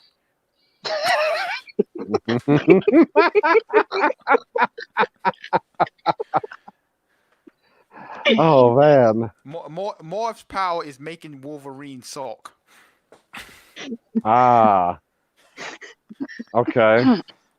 Well then I guess Terrence would have to be Magneto in this metaphor. Have you seen the animated series? I mean, it's been a long time. Well, do you remember Morph? Not off the top of my head. Yeah, Wolverine like cried every episode for Morph. Hey, That was his only superpower? No, Morph was able to shapeshift into other people. I'm supposed to read a DM out loud. Oh jeez. She says, "Your father borrowed bigger shits than you for his food." Oh, sorry, I'm gonna start again. Your father borrowed bigger shits than you for his weed farm, you old fuck. I miss. That's what she said. Okay, miss. We do take requests on this channel. I just hey, do y'all know that Wolverine meme when he's laying on the bed holding the picture? Mhm. Okay. I saw the episode earlier and I busted out laughing so hard. Why were you watching X-Men the animated series? Cause it's fire. On Disney Plus. Okay. Fair enough. It's on Disney Plus. Oh, okay. Yeah, he was holding a picture, laying on the bed looking at Jean Grey and Cyclops. I'm like, bruh. Yeah, like It's between that, eyeball and Cyclops like Be- that. between that and you crying over Morph, I don't know about you, Logan. You know, man, He just wants to be on the tricycle. Come on. if I Oh, Canada. I want to make videos about this animated series. That'll be fun. But like I saw Young Ripper doing videos about it. I don't want to be a biter like some YouTubers be doing. You know what? Speaking of Disney Plus, thank you, LB. You gave me a perfect segue. Let's talk. The other subject I had was the Mandalorian. Now everyone is hailing. Everyone is hailing this as the saving grace for Star Wars, and then some people are saying, "Oh, it's not." So I just want to get people's opinions. I've had an opportunity to watch it. Baby Yoda is not Both trash. episode. Yes, I even watched the Jawa Star Wars Super. Remember that game, Star Wars Super, with the little Jawa level you had to do? That's what that episode reminded me of.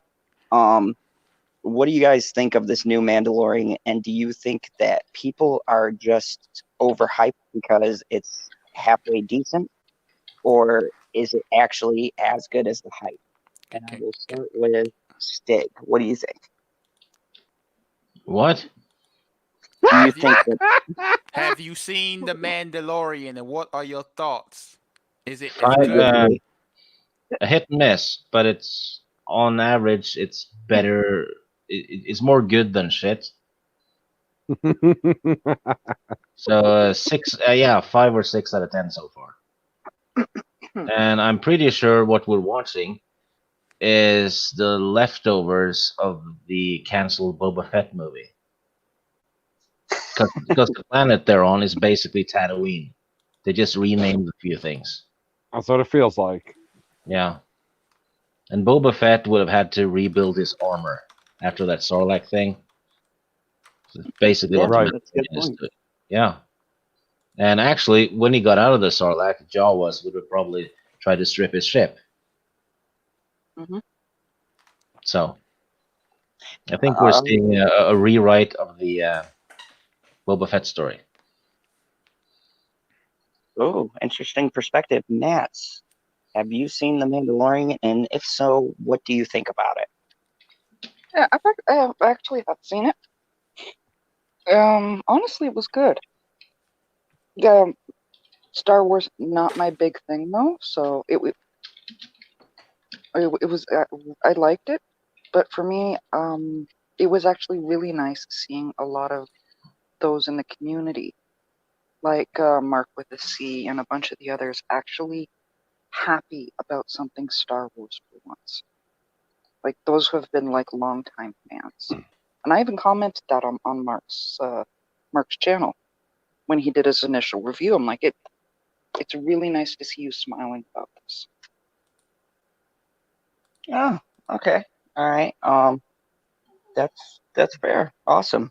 Yeah. PB. I know your video. And very reminiscent of our good old days of Game of Thorns. So Yeah.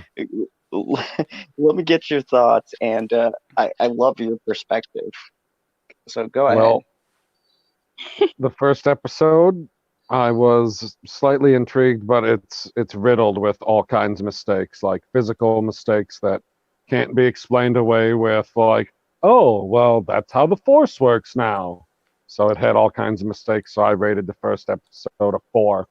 But then episode 2 came around, and that felt like Star Wars to me, mostly because nowhere in episode 1 did I see anybody or anything using the Force. Episode 2, you see someone using the Force, and it was fucking epic. So I gave episode 2 a 9. I loved Makes no- episode 2. I thought it was great. It was a toddler with no training. I Used know. a high level force thing. What do you mean use a high level? What's high level about that? Luke couldn't even lift shit until Empire Strikes Back, and he has a higher midichlorian count than Yoda.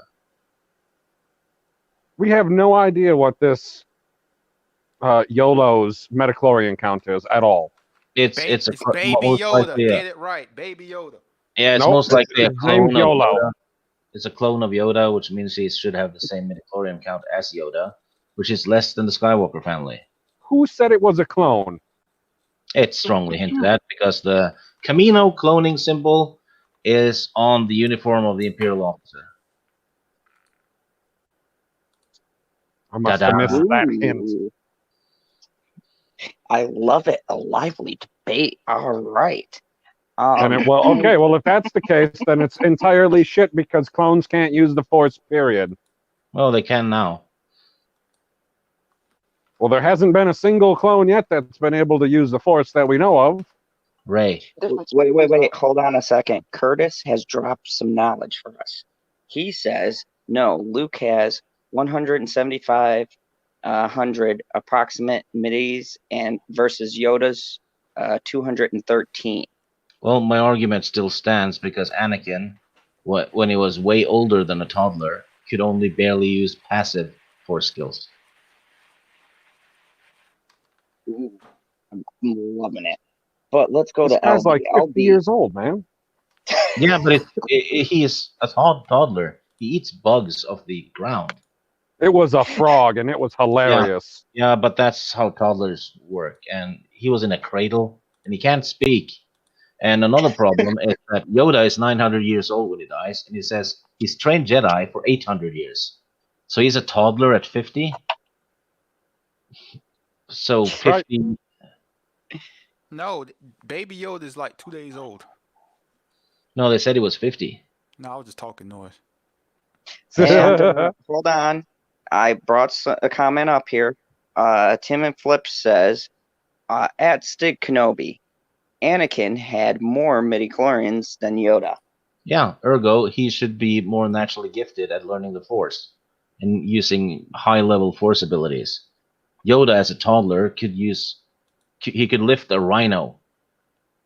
Anakin couldn't lift shit until he was close to 20.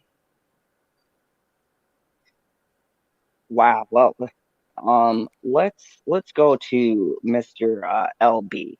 LB, did you see The Mandalorian? And if so, what did you think of the show?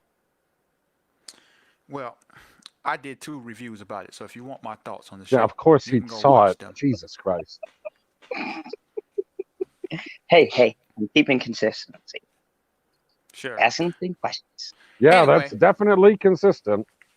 Yeah, I like it. The end. I actually like with your second part of what you was trying to talk about. I actually had some thoughts because when I did my stream last week, I was trying to go off on it, but Lord Callis, oh happy-go-lucky self, wasn't feeding into it, so I dropped my rant. But man, I feel like they got too many people that just hating it to hate it, and then some people saying that it's amazing, which is not.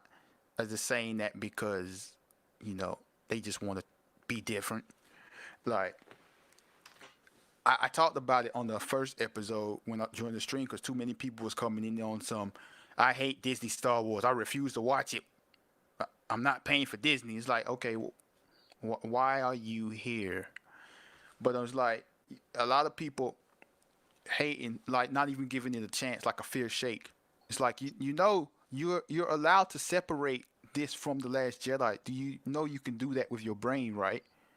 Some people can't comprehend that, and it's just like, no, it shows trash. It's trash. It's trash. Well, Um, Star Wars is one big picture, and The Mandalorian is a part of the same picture as The Last Jedi. And they even made a point of saying it would tie into the sequel trilogy. yeah, absolutely. But like, So the shit in the sequel trilogy taints The Mandalorian. You can't avoid it. Doesn't mean the show on its own can't be good though. right, exactly. And it's like people gotta give it a fair shake. It's just like you can watch this without thinking about the Last Jedi. It's possible to do. You know, I mean, like I finally watched Rogue One last week, and I didn't think about the Last Jedi at all. And but like, man, the show, it's cool. It's not amazing. Like I feel like some people are overhyping it because it's not trash. It's no Clone Wars. I'll tell you that. Oh, amen to that.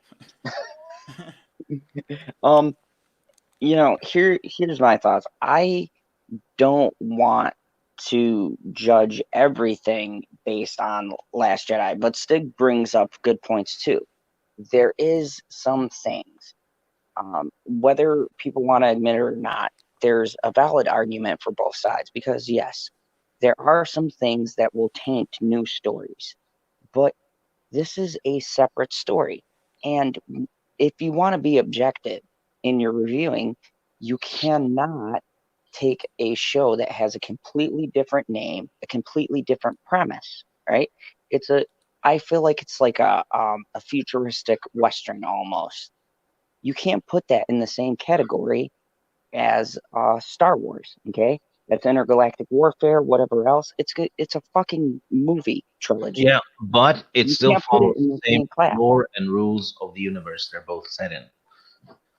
That's true, but at the same time, while it is following some of them, it is, I feel like, not exactly holding itself to those rules.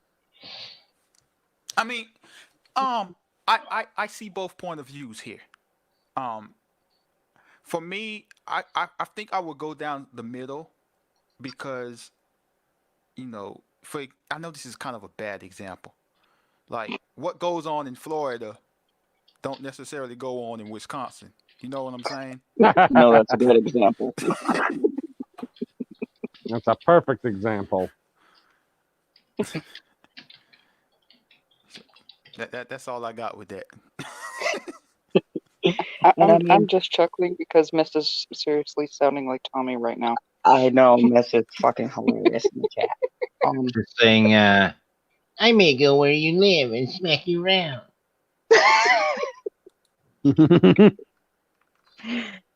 Here's my thing.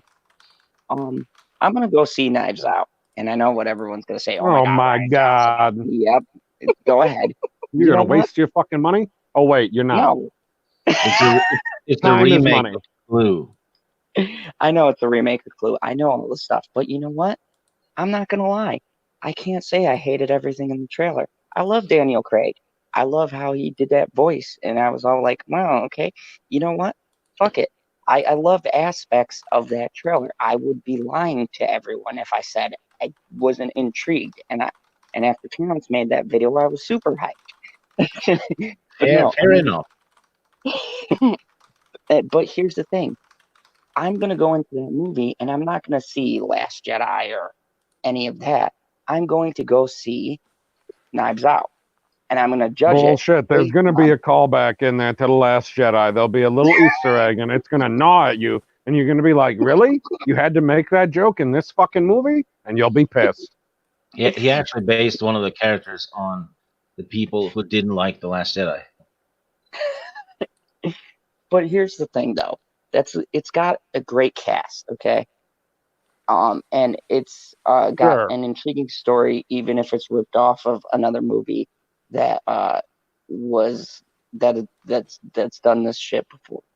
But I'm still going to look at it from that perspective. And when they also had a great actress for General or Admiral Gender Studies. Oh, Stevie's in the back. She's a great Not actress. anymore. There he is. Laura Dern? I would say Laura Dern's a pretty good actress, and she's terrible in that movie. Hey. But once again, PB. Whoa, Stevie J on camera. What's up? Whoa! Yeah. G'day, I'm what's not happening? You might motivate me to get on camera. Woo, let's do it. Oh God, tonight's just a great night. You know, here's the thing. Everyone who reviews, you cannot go into a movie. And I did this with Captain Marvel. Look, when Captain Marvel came out, I wanted to blast it, but I said, "Here's the deal." Yeah, we all know that you want to blast her. That Fuck you, poster on Pete. your wall. But here's the deal. Objectively, it's not as bad as the marketing would have you think. And when I go to see a movie, I can't look at what's been done in the past. You got to look at what's being done now. Yeah, Captain Marvel wasn't as bad with the woke stuff, but it was bad. It was a bad movie. But it didn't have as much of the feminism stuff in it as I thought, but it was still absolute shit. It was just a shit movie. I said it in my review. The problem was it was boring. It was a fucking boring movie. Absolutely. Generic, really. Yeah, Yeah. exactly. Very, very predictable. Just Now like that we've the- added Stevie, can we go back to the previous question before we move on? Certainly. I've been drinking a little bit, so you go ahead and state my questions. That sounds about right. Stevie, have you seen the first 2 episodes of The Mandalorian? No, I have not. Okay, move on. So Stevie, I've seen LB's reviews, Aha. and I saw your one with the mistakes in it as well. I saw that one. I appreciate Okay. that. Me too. So- Stevie, let me talk about something that I wanted to save till you got on, but we hit it early. But let's just go through it again. You and me have both been on the hype train. Joker reaches $1 billion. What's your Oh, yeah. thoughts? And is this, people are finally noticing? People are starting to notice. Oh yeah.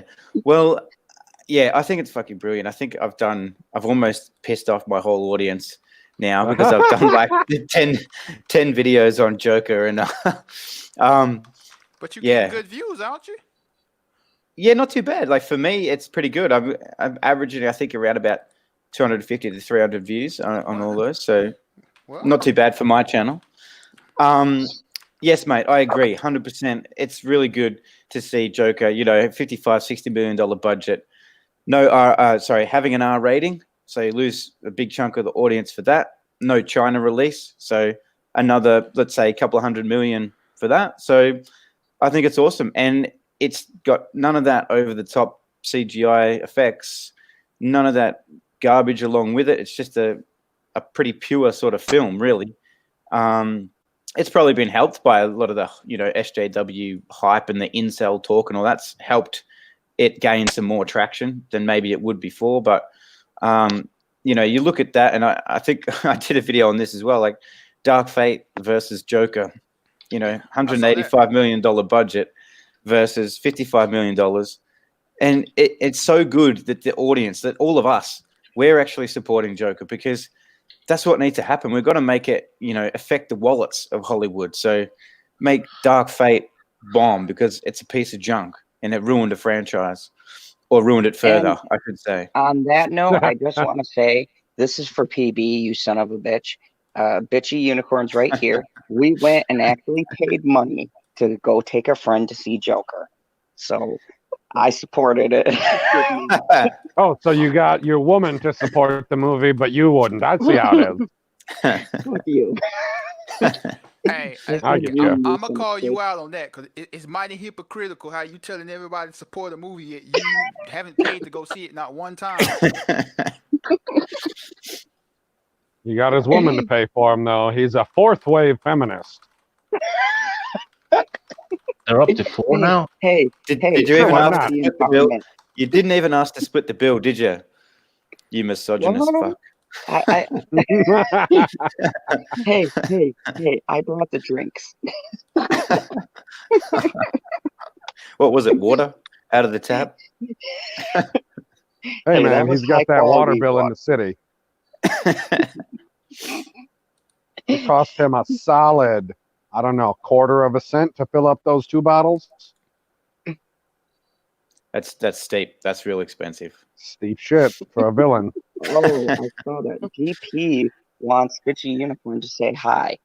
Bitchy, say hi to everyone. no.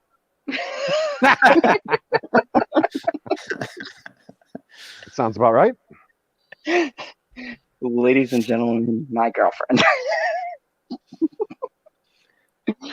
They say, what's the secret to a good relationship? Just don't say anything and agree. The secret to a good relationship is a lot of chloroform.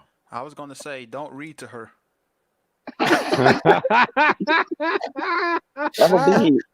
LB, why do you think I got a girlfriend? She reads the articles. That works too. Okay, so that was actually one of my topics, Stevie. Thank you. Terminator Dark Fate, Charlie's Angels, all of these ones, right? They are bombing hard. I'm And, gonna have to pop off now, Zod. all right, Stig. Thank you. Sick of Thank you for talking having about me. woke shit. Yeah, Catch you well, later, Stig. thank you for having me on, and thanks to everyone else for being good company, and thanks to the chat. Yeah, you have a good day. Have a good day, all of you. Catch you later, Stig. Talk to you later. Take care. Mhm. So, here's the thing. You know, we're seeing woke culture be destroyed by their own doing, and you know, I don't even want to use that umbrella so much as woke, but pushing ideals, politics, things like that. So, my question, and I'll start with who do I have here first? Fuck, I can't tell. Okay. Matt. Oh, she's moved and she's on camera. Holy fuck. Hey. I've started a trend. Hashtag Yeah. on camera. Yeah. Oh my It's goodness. been a no. while since any of us have gone on camera. So Okay, no, we want to keep people in the chat, bud. hey, I'm on my phone. I You don't gotta turn your right now, camera off. I've That been looks creepy drinking. as fuck. I've been drinking. I don't even know where my camera is. So Matt, we talked about Dark Phoenix. We've talked about all of these. Let me ask you, is woke failing? And do you think that this is going to change Hollywood's narrative? Are we going to No. see a shift? Woke was never worked to start with. It was before it was woke. It was PC, and before that, it was some other garbage. This is the same stuff that they've been doing on and on for decades. It just right now it's just getting the attention of it because everyone's pointing it out. It was always there. Yeah, we did. Everyone remember the 90s? Remember what happened with hip hop, the video game industry?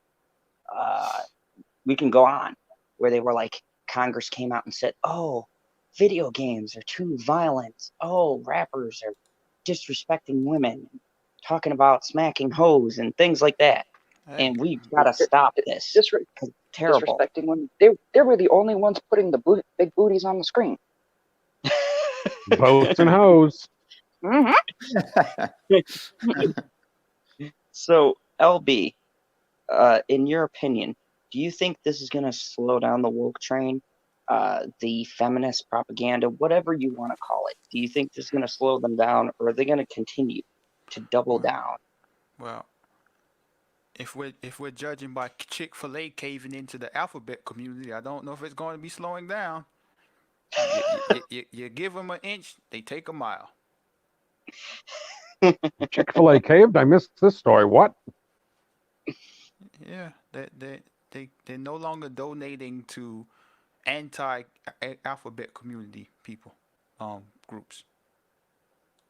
The Salvation Army. Oh, interesting. It Yeah. surprises me. Interesting. That's very interesting. Stevie. I also think he's frozen on us. Either that or he's the non-blinking champion. Either that or he's just really, really still. He's stoic. Somebody meme it now. Better than Ryan. Way better than Ryan. What was the question again? Woke. Is it a thing? Woke. Do you think it's starting to fade, or do you think that this is just going to be a little shot in the dark, and they're going to continue to push the narrative? I think like what Mad said is right. So it's always been there, but I think recent times, say let's like the last 5 to 10 years, it's gotten much more of a spotlight in the media. So I think woke has been the narrative they've all been trying to push, and they thought it was because it would get them more viewers, more money, all that kind of shit. But what we're starting to see the tide turn now, and Joker's the perfect example, is people are going to vote with their wallets, aren't they, at the end of the day? And studios are going to be guided by people's wallets. So if we don't pay for crap like Dark Fate and Charlie's Angels and all these other pieces of crap, if we don't pay for them, then they're not going to want to make them again. So at the end of the day, woke will still be there. It's always going to be there, but it's how much of a voice that it gets.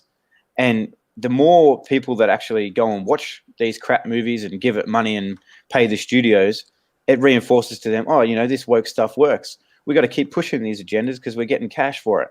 Now, they've been lucky with Captain Marvel because, look, the marketing for that was its biggest problem. It was a shit movie, but it was all marketed in a feminist way when it wasn't even that much in the movie. But they slotted that between two of the biggest movies of the decade, and it was always going to make a lot of money. Ever. Box office-wise, ever. And it was always going to make a shitload of money, regardless. And then Lion King, they went with the nostalgia. That got $1 billion. It doesn't deserve it. But they've had some success with those pieces of shit. And now we've had Joker, and it feels like Joker started to turn the tide a little bit. And it's like, oh shit, $55, $60 million and we can make over $1 billion. That sounds like a lot of profit to me. With none of the woke stuff. And then Dark Fate and Charlie's Angels couldn't have been timed better to flop.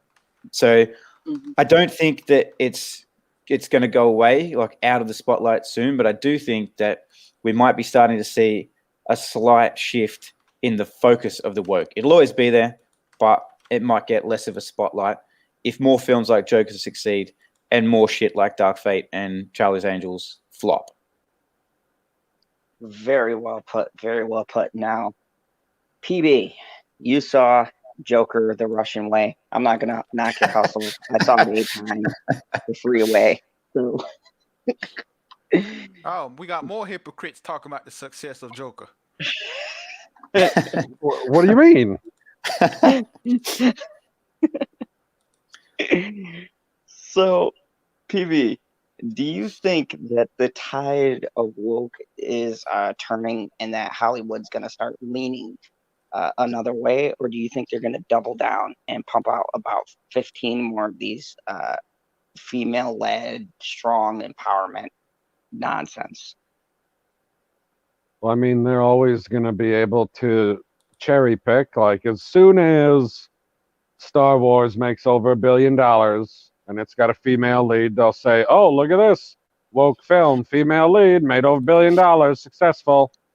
It's back. It's good to go again. We're fine. Don't worry about those last 2 that flopped.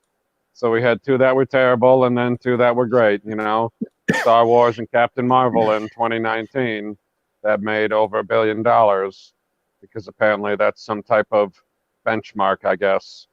Even though I thought to be super successful now, you should technically have to make $2 billion. Like, that's where you started with your trilogy. Why are you only making half of that? Even though I think it'll probably make a little more. But no, they're not going to stop making woke stuff. Why would they stop making woke stuff?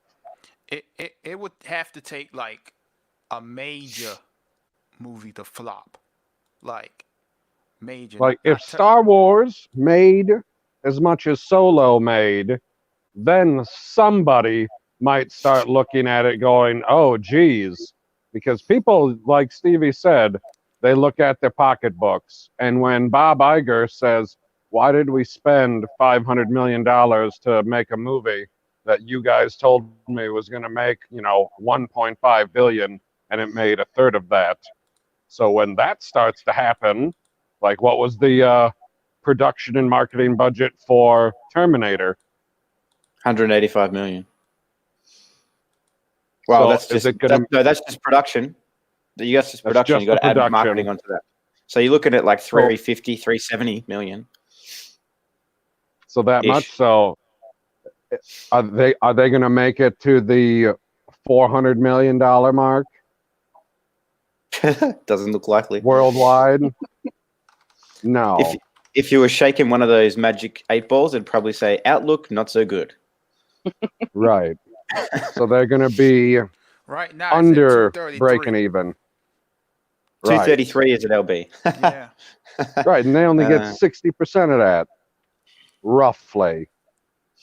Like it's definitely going to lose money, but it's not going Mhm. to lose so much money that the next movie that which company was producing that? I don't Which know one? which company was producing Terminator. Paramount, wasn't it? Yeah, Paramount. Okay. So Paramount makes how many movies in a year? One movie losing, Well, $50 million. They wouldn't take the whole loss on that because like multiple companies are behind it. Yeah. And they split the cost and the losses and all that amongst all the marketing companies.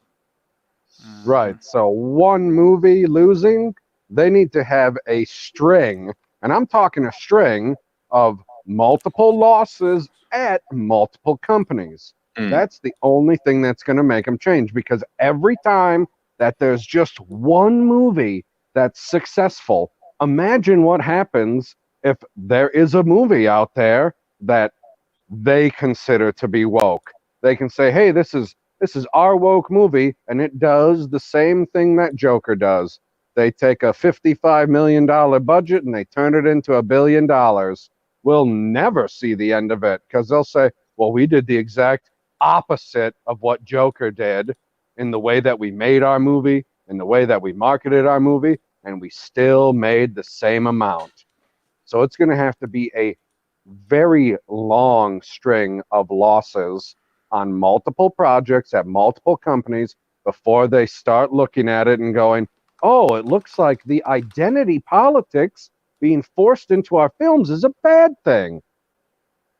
I agree. And I think also on top of that, like with Joker, I know I felt like this, but I've heard a lot of other people say as well that one of the things that they thought of Joker when they saw it was refreshing. They felt refreshed to see just a pure film, like an artistic film again.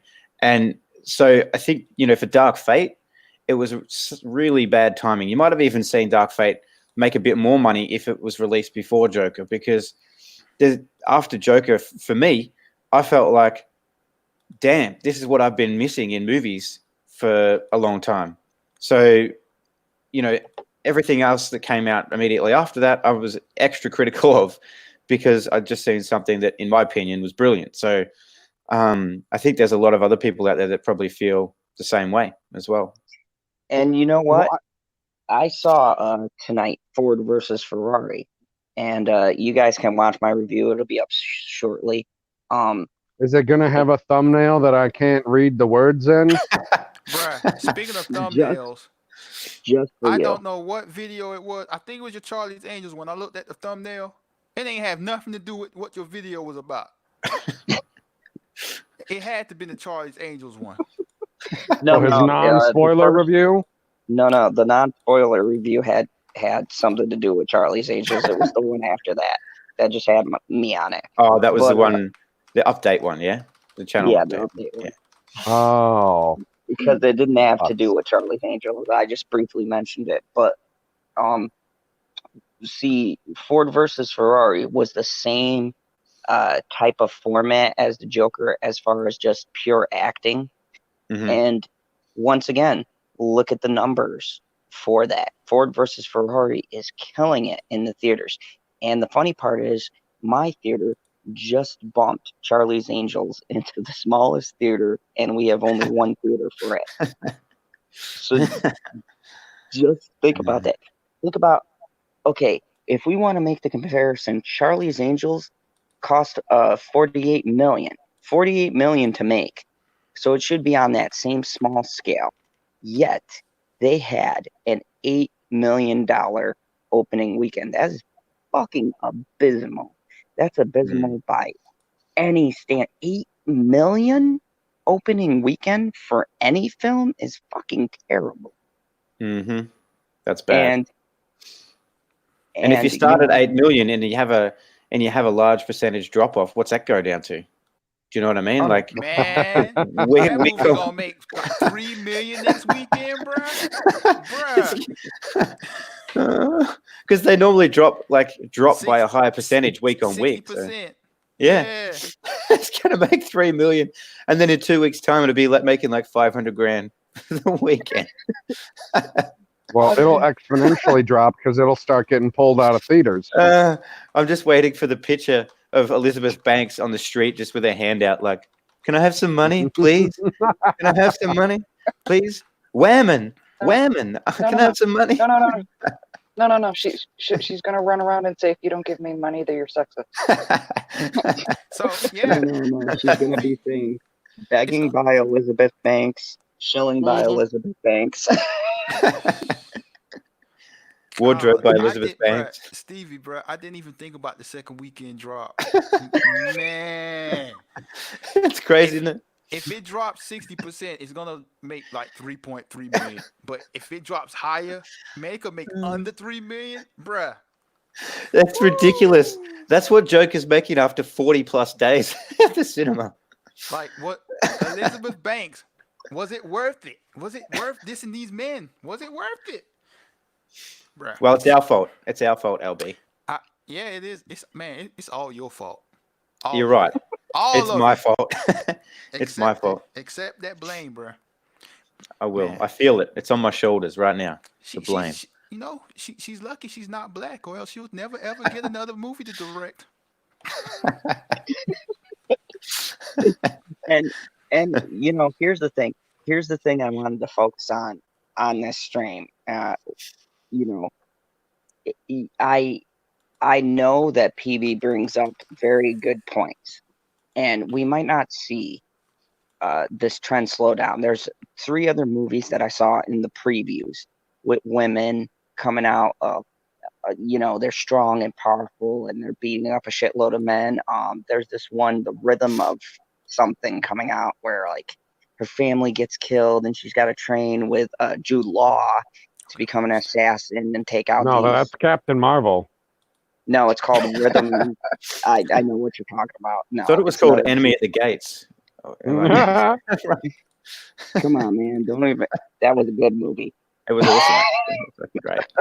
That was when Jude Law was an actor. And here's the thing. The rhythm section, that's what it was called. But anyways, I've seen the movies, and they're still running with this. And I mean, look at the other movies that's come out. There was another movie that came out called Red Sparrow. You guys heard of it? Yeah. I already knew the answer. No, we've never heard of it. What is Red Sparrow? Red Sparrow is about a female Russian spy who beats the shit out of a bunch of males. I don't know what the rest of the plot was supposed to be. It's a J-Law one. And then plot twist, America's behind it. Dun dun dun. Isn't it White America? White America was behind it. And I think there's somewhere in there. There's a nod to Trump. Yeah, I'm sure it's just a nod. Are you allowed to call sparrows red? Isn't that like some kind of ism, like birdism? Well, I mean, Colorism. It's an ism depending on who you're talking to. You're talking to a woman, you're probably being sexist. You're talking to a man, you're probably just being a bigot. Like they get to pick and choose. It's amazing. That's true. It's true. And Absolutely. here's the thing. Look at the next weekend, right? Or this upcoming Thursday. I don't even know what gets released. But think about that shuffle. Charlie's Angels is going to be non-existing. It's going to be coming to Blu-ray by the time.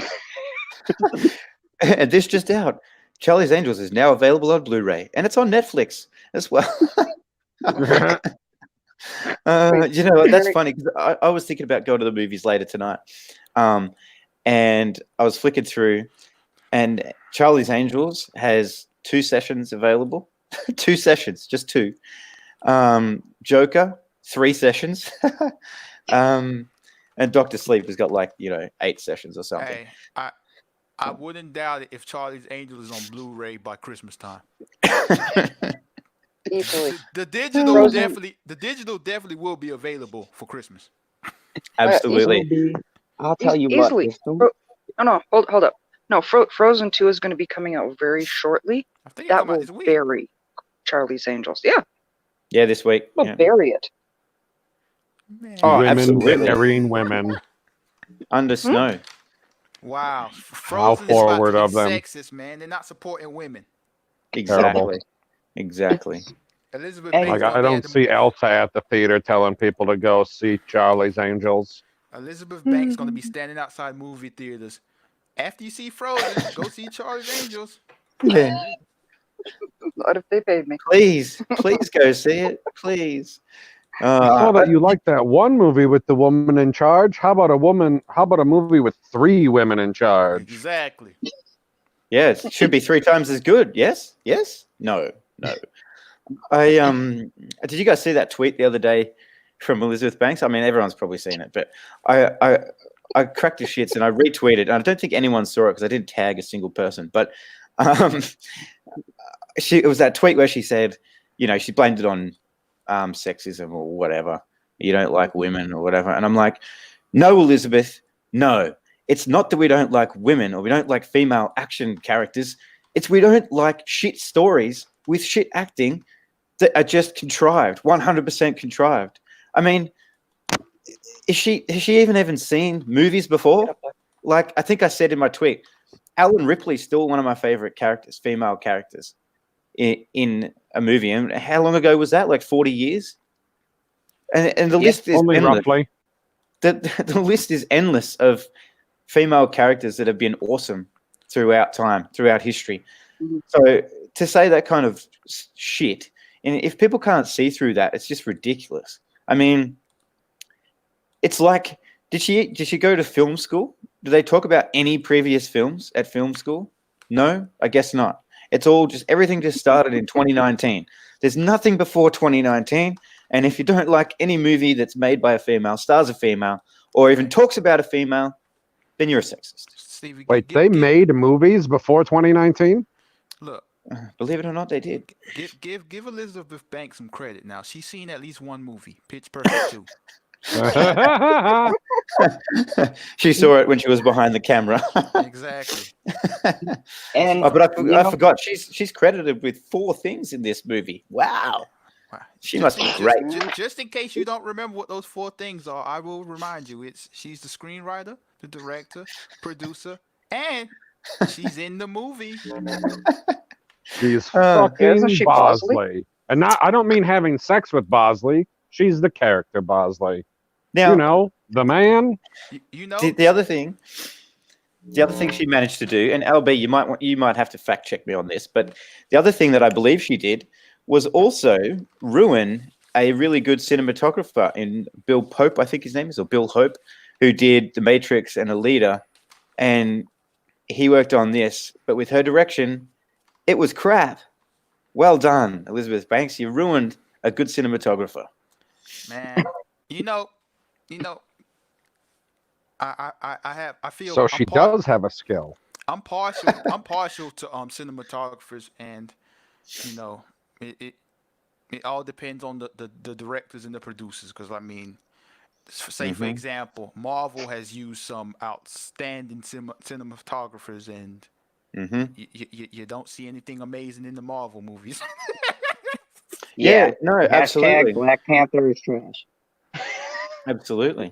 Well, and talking about Charlie's Angels, like, you could be a great cinematographer. You can make a shot look good, but if it's edited poorly, and then the director decides to zoom that shot in further or zoom it out or whatever they decide to do with the editing, well, that's the director. It's not the cinematographer. Exactly.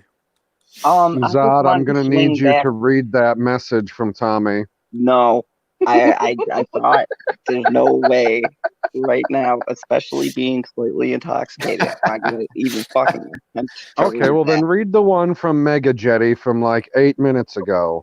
No. Read the one from Tommy. Read the But one it from has Tommy. but it has nothing to do with what you think it has to, LB. He didn't even plug himself this time. Well, you just gave him the hint to do so. I know I did. If he's still here. All right, I mean, are you going to read it? no. Swing it back. Bastard. Swinging back around to what we were talking about. I wanted to say, there's a myth that the female has to lead, but we highlighted movies that had a strong female lead. But you know what we forgot? What about How is that a myth? There's always a male lead and a female lead. no, I'm saying there's a myth that females can't lead a film, right? Oh, that's what you said. Oh, that's what Yeah. he meant to say. He's just That's what I drunk. meant. Yeah, I get you now because you literally did not say that. But He said literally the opposite. And I was like, appreciate you no, clarifying. that ain't true. So Okay, now going forward with that statement. now going God. forward. Okay, cut, reshoot. Now with that being said, why is it just the lead that they highlight? I watched Ford versus Ferrari, right? And I'm not going to spoil it, but I will say the person playing opposite of Christian Bale, who is the female support, is by far some of the best fucking acting besides Christian Bale. Like, I would say shoulder to shoulder. Hold on, why you hating on my Acting. man Matt Damon? Matt Damon. No, and I'm not Matt talking Matt Damon. Damon, but Matt Damon was fucking phenomenal. But anyways, I'm not talking Matt Damon. I don't know the lady's name, Well, but she's she phenomenal and you don't even know her name. I'm fucked up right now. He Anyway, doesn't stick around for the credits. I was like, that was great. I'm not fucking crying. I'm leaving. Anyways, the the person playing opposite, supporting female roles can be just as important as the lead. There's been a Wow. lot of supporting roles that Deep. females have played as well That's that have deep. been, that have been just as good as the male lead. God here. And yet, why aren't we highlighting that? Is it because the female's a supporting cast member that they can't be highlighted too?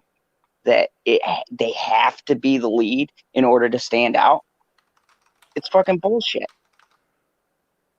Right? There's been plenty of movies you can point to where you've had a strong supporting female cast member who's been just as good or better than the person that's the lead.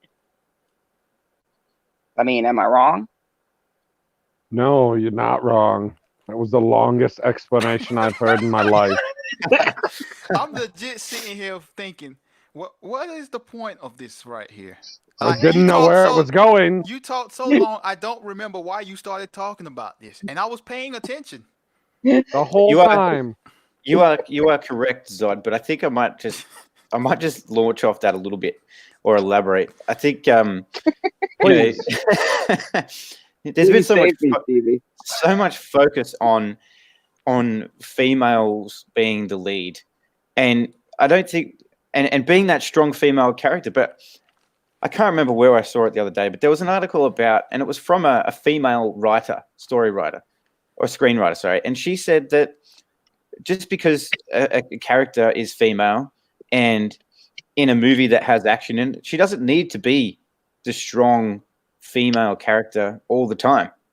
And I think that what's been lost is, there's actually something good about the relationship between a female and a male character, not both trying to be the strong character, just being different characters. One being female, so feminine, and one being masculine. Hey, real life. Hello. People can relate to that. So, I think that with all this wokeness and everything, we've had Ghostbusters 2016, Ocean's 8, all these all-female reboots and everything.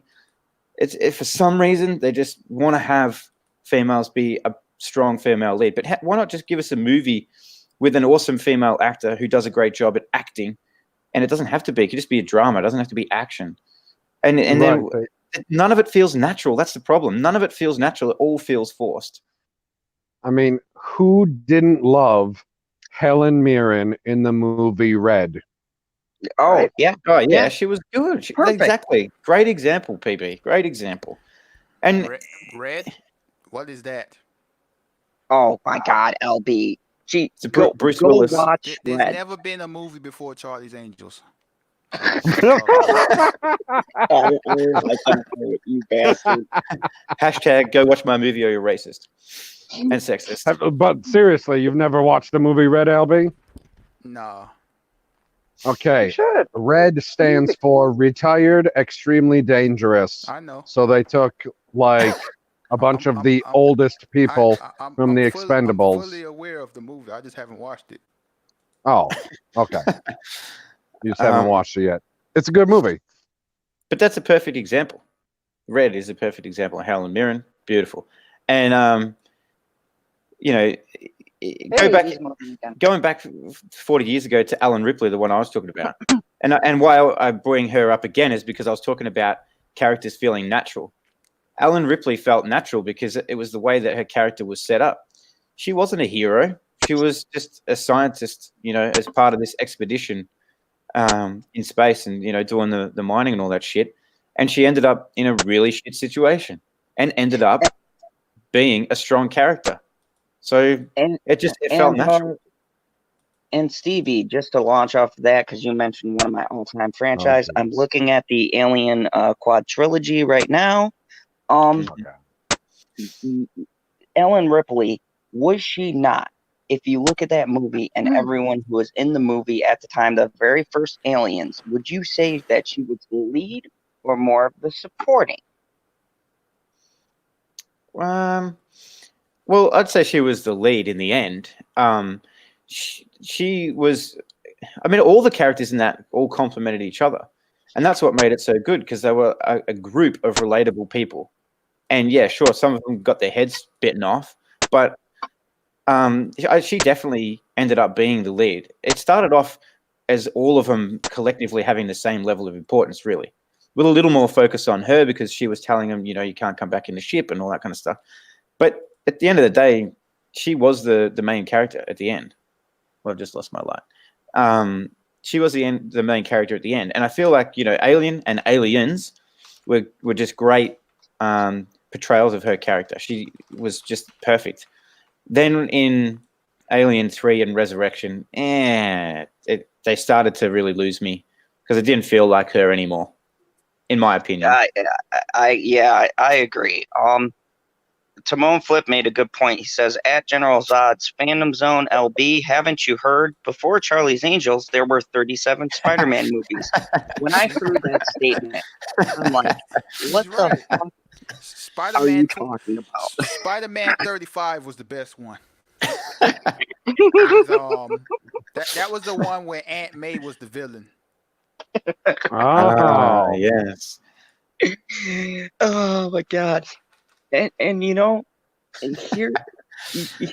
but she identified as an uncle. Yeah, Uncle Ben possessed it from the grave. I just want to read a comment real quick, if I can, if that's okay, from Generation Productions. Oh, I bet you can read it. It's not like you asked Zod to read it. Oh, hang on. I could do it Zod style if you like. At Steve Jet Reviews Maremba. Sorry, Zod. Sorry. All right, okay. At Stevie J Reviews. Remember the raptors in the Jurassic Park 3? Imagine the aliens saying to Alan Ripley in a dream, Alan, LOL. Yeah. Oh my God. Good one. Did I read that That's right? as Was hell. that Zod-like? Am I reading?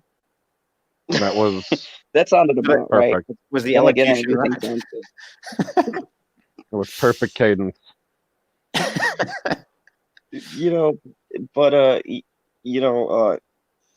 I really appreciate everyone doing this, and just swinging a back around to the main point here.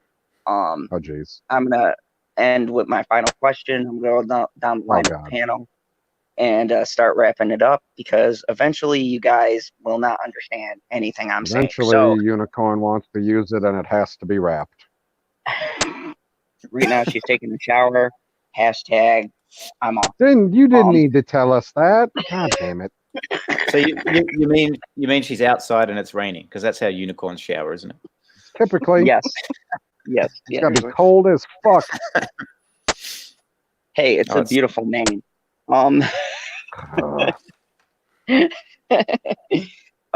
So my final question is this to the rest of the panel.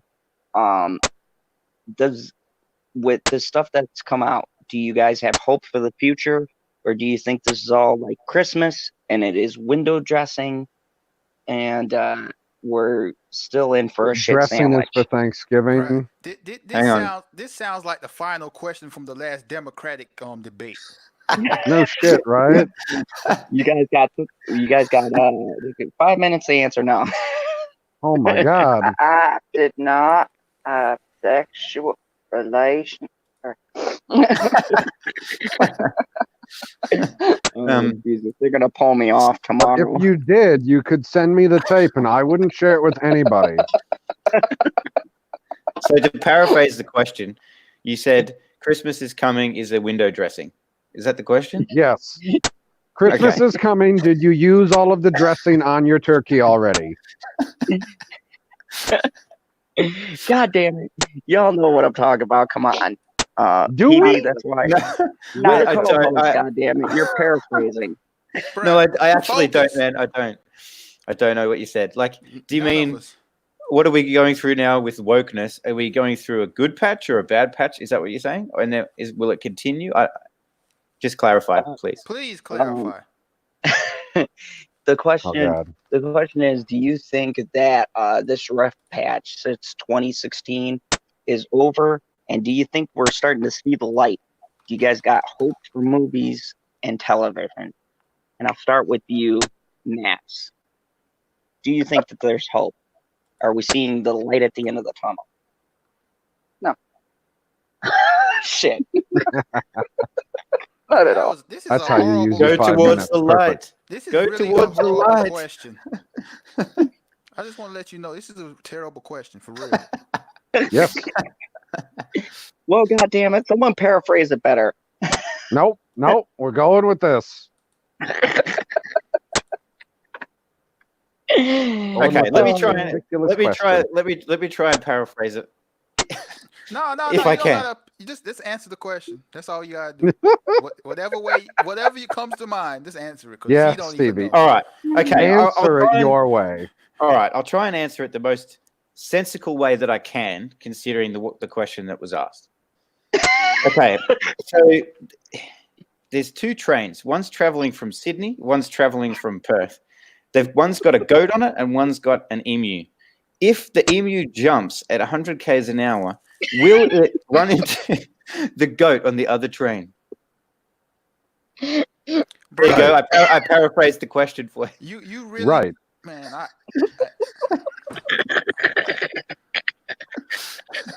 So what is the answer, Stevie? No, we're not going to see a change in wokeness at the moment.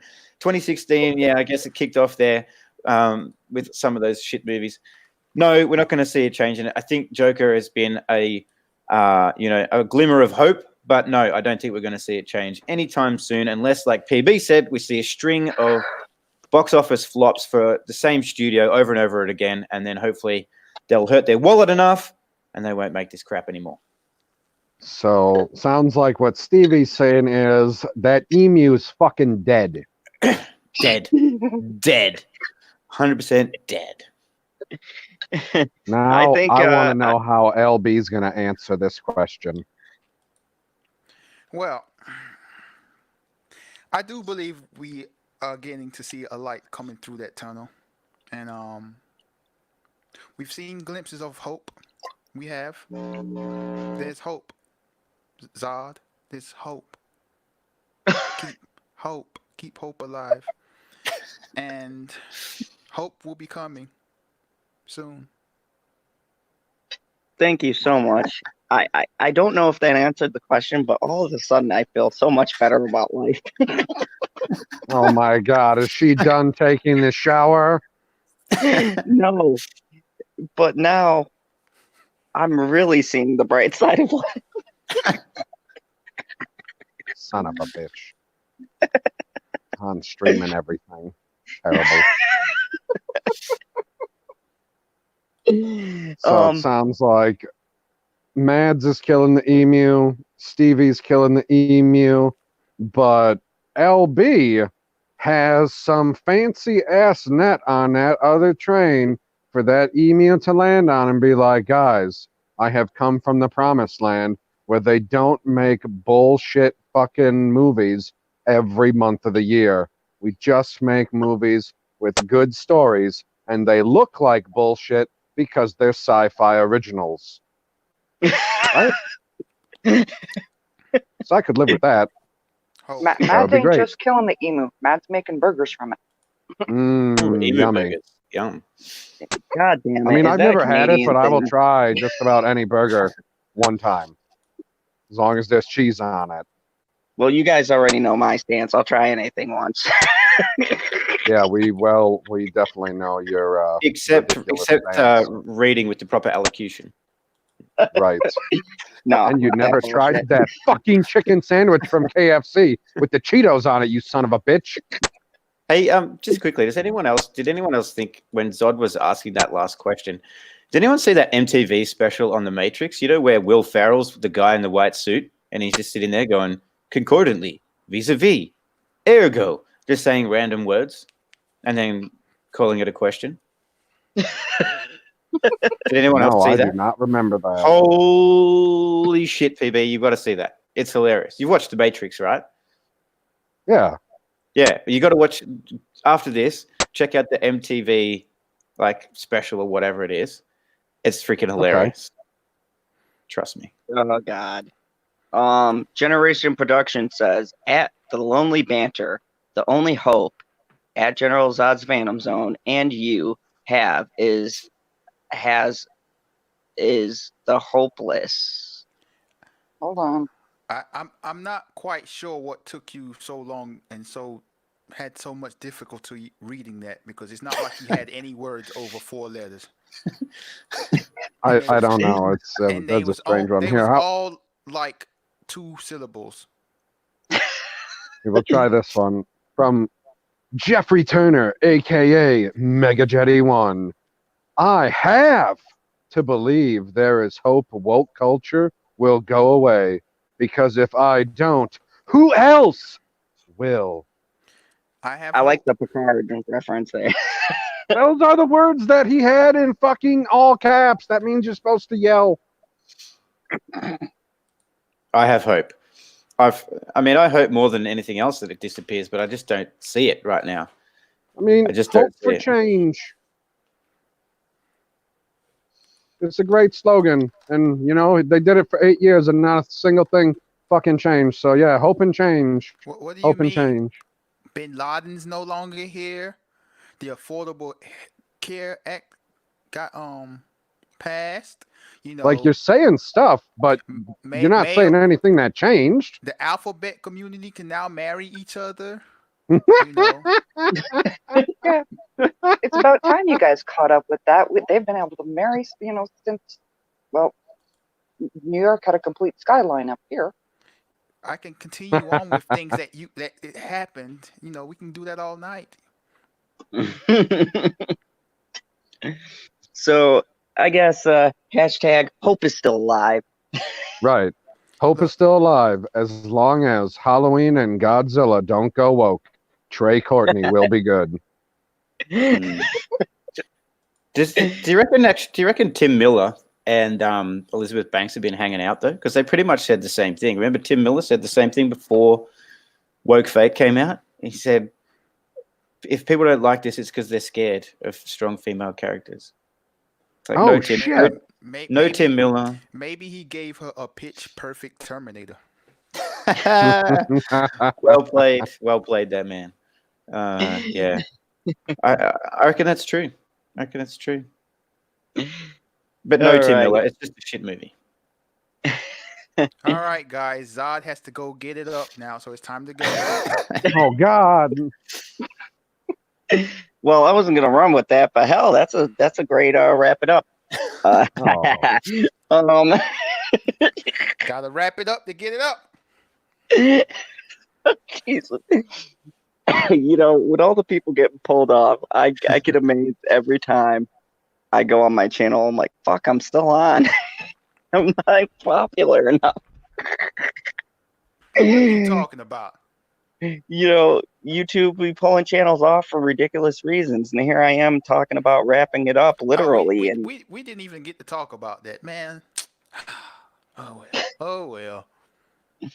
That would have fit. That would have fit right into that topic about we're talking about what YouTubers just be saying stuff to be saying stuff. Yeah, it would have. Yeah. But we Yeah, can I bring mean- it up tomorrow. Yeah, we could do a late night about YouTube. That'll be a good one. So let's go down the line. We'll start with the Canadian bear who came out of hibernation to grace us with her presence and is on camera. Matt's Mama Bear. Tell us about your channel and the wonderful content you have cooking with squirrels. Seriously, no squirrels. I don't cook with squirrels. They're too fast to catch. God damn. You got Mad Squirrel on your mind before you wrap it up, Zod? No. Damn. Weird. No, it's a running What, joke. that's kind of like what they call bestiality or something. LB, I'm with a unicorn. Yeah, we know. You felt the need to tell us that multiple times. You know, because I'm happy. Anyways, go ahead. Matt. Hey, Matt's Mama Bear here. You can hear me at you can find me at Matt's Mama Bear both on YouTube and on Twitter. Some point in the next couple of days, I know there is going to be the interview that Mad Squirrel did with me. Wednesday, I'm going to be putting up the chicken soup that I was supposed to do on Sunday, but life got complicated. I'm hungry. Right. That's Mama's magic soup. And of course, the Fridays are supernatural days. Beyond that, you can find me anywhere in most chats, actually.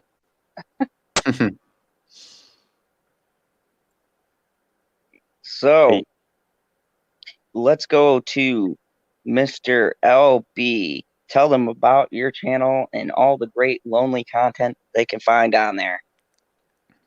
How would you know you don't go to my channel? He doesn't. Well, Facts. I'm just going to go have hope and watch Mike Zero for the very first time. What? Oh, God. Don't do it.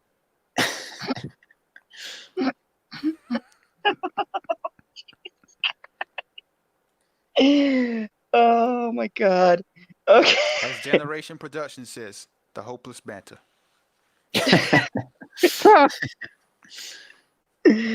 Oh, my God. That was I great. thought you were the only one that has hope.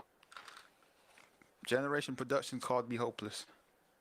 I know. He has it exactly backwards. Yeah. I will have a good morning, Timon Flip. I assume that's how I'm supposed to say it, even though there's no I. Timon Flip, you have a good night. Timon? Yes, I'm calling him Timon. Okay, I can live with that. Just because Kind of looks like same spelling as Timon. it's Timon. Oh my God. He looks like a Timon. He types like a Timon.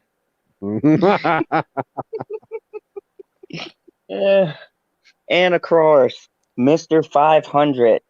And I didn't get the extra, but he's at 500.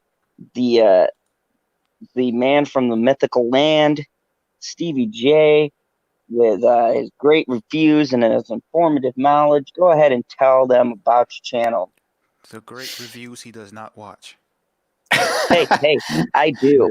I watched his Joker cross the billion at 5 minutes and 34 seconds. Well, thanks, Zod. Yeah, so Stevie J Reviews on YouTube and on Twitter. Yeah, like Zod said, I got some movie reviews up there. And I got about 1 dozen Joker videos at the moment. So if you got any interest in Joker, go check 1 or 12 of those out.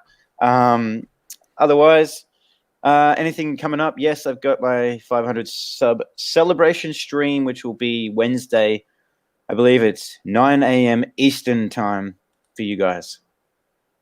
So whatever that time is for you guys, Central, I don't know. But So 9 a.m. Eastern. That's like 30 hours from now. Holy shit, man. Yeah, I think so. Yeah. I can't wait. I'm going to go with that. But look, You're going to have to wait, Zod. Damn it. If you can make it, I'd really appreciate it. Like everyone who's watching in the chat, I'm sure, and all these guys on the panel have been real supportive of me. So it'd be great to have everyone there. And I do plan on having most of these panelists on board for the stream as well. And yeah, it'd be great to share that 500 sub celebration with everybody. So otherwise, sub to all these other people on the panel. They're all awesome. Check out their videos. Cheers. Awesome. And of course, the curator, the co-host, mi amigo, and the man who the man who just constantly corrects me and keeps my ass in line. Haven't you seen Rambo's Last Blood? He got rid of all the amigos. No, I did not see that yet. I need to. He did. PB, go ahead. Tell them about your channel, sir, and your great take, not only on the Mandalorian, but your funny reviews on Batwoman as well. It's not Batwoman, it's Batwhammon. Get it right. God. Don't say Batwoman. I say Batwhammon all the time. But yeah, if you want to laugh at a Batwhammon video, go to Pop Culture PB and watch a Batwhammon video. Some of them are longer, some of them are shorter, all of them are funny. And if you want to see the mistakes that were made in the first episode of The Mandalorian, go check out my The Mandalorian Major Mistakes. That's all. Awesome. And of course, you've been here in the Fandom Zone. This has been a great talk. Thank you, everybody, for coming on this panel, because you all dropped tangible facts. Otherwise, it'd be me and my raccoon posse and my sources. And, they're a hit or a miss. But I got some big... to say they're miss or miss. I got some big updates. I'm going to... I've already started changing my rating system. I do a 1 to 10 scale. And I also do the Zod approves or Zod disapproves. My new video was up about Charlie's Angels. I'm dropping one about Ford versus Ferrari and Justified. Part of my new segment called Zod's Picks. So definitely go and check it out. There better be reviews on there that are like a 9 out of 10 Zod disapproves, and then there better be a 1 out of 10 Zod approves. There will be. You'll actually be shocked at some things. I'm going to pick a horrible movie out, and I'm going to give it an approval just because. Yes, I will be shocked when you finally make a thumbnail where I can read all the words. It's going to happen. 2020. Okay. And Also, the 30th of this month, I will have Josiah Rises here on the channel for a Fandom Talks. I've already got a pic. I'm gonna post the thumbnail, and we're just hammering out the time, but it will be on Saturday, and I'm really looking forward to it. That should be real entertaining. Oh yeah. I can't believe I'm going to have him on the Fandom Zone, but it's gonna be awesome, and I'm really looking forward to it. Also, Stig, who was just here, we are also going to do a Fandom Talks with Stig. Not sure if it's gonna be about his channel, because he's like the Daniel Day-Lewis of YouTube. Hey, although he did just post a video recently. He Top did. 5 for winter. Wasn't it? Oh, it was winter, wasn't it? When I read Was it, it I was winter or like, Christmas? no, it was winter. Winter. But when I read it, I Okay. was like, what do you mean? It's summer here. Oh, yeah, good one. He's in a different hemisphere. Stupid Yeah, stop Australians. standing upside down, Stevie. I got to check my toilet and see which way it flushes again. Shit. Yeah. Oh, by the way, Stevie, I've been eating Mega Stuff Oreos. They're delicious. Fine. Yeah. That's Yeah, they got the when fudge they covered make ones out now because it's Christmas time ish. Yeah, go fudge yourself. You and your damn Oreos. So, anyways, definitely, guys, come by and check out the channel. There's going to be a lot of stuff. I've already started doing videos. Went back to my original video editor because I didn't like the new one. It wasn't for me. No way. So yeah, and apparently I look like Kenny in my new videos. So I'm just going to keep the hood and the dark look and Oh, God. review like that. So thank you, everybody. And as always, there's only one rule here on the Fandom Zone, and there it is. Remember the one and only rule. Negative. Kneel before General Zod. Negative. Oh, bruh. Sorry, Negative. Ghost Rider. The pattern is full.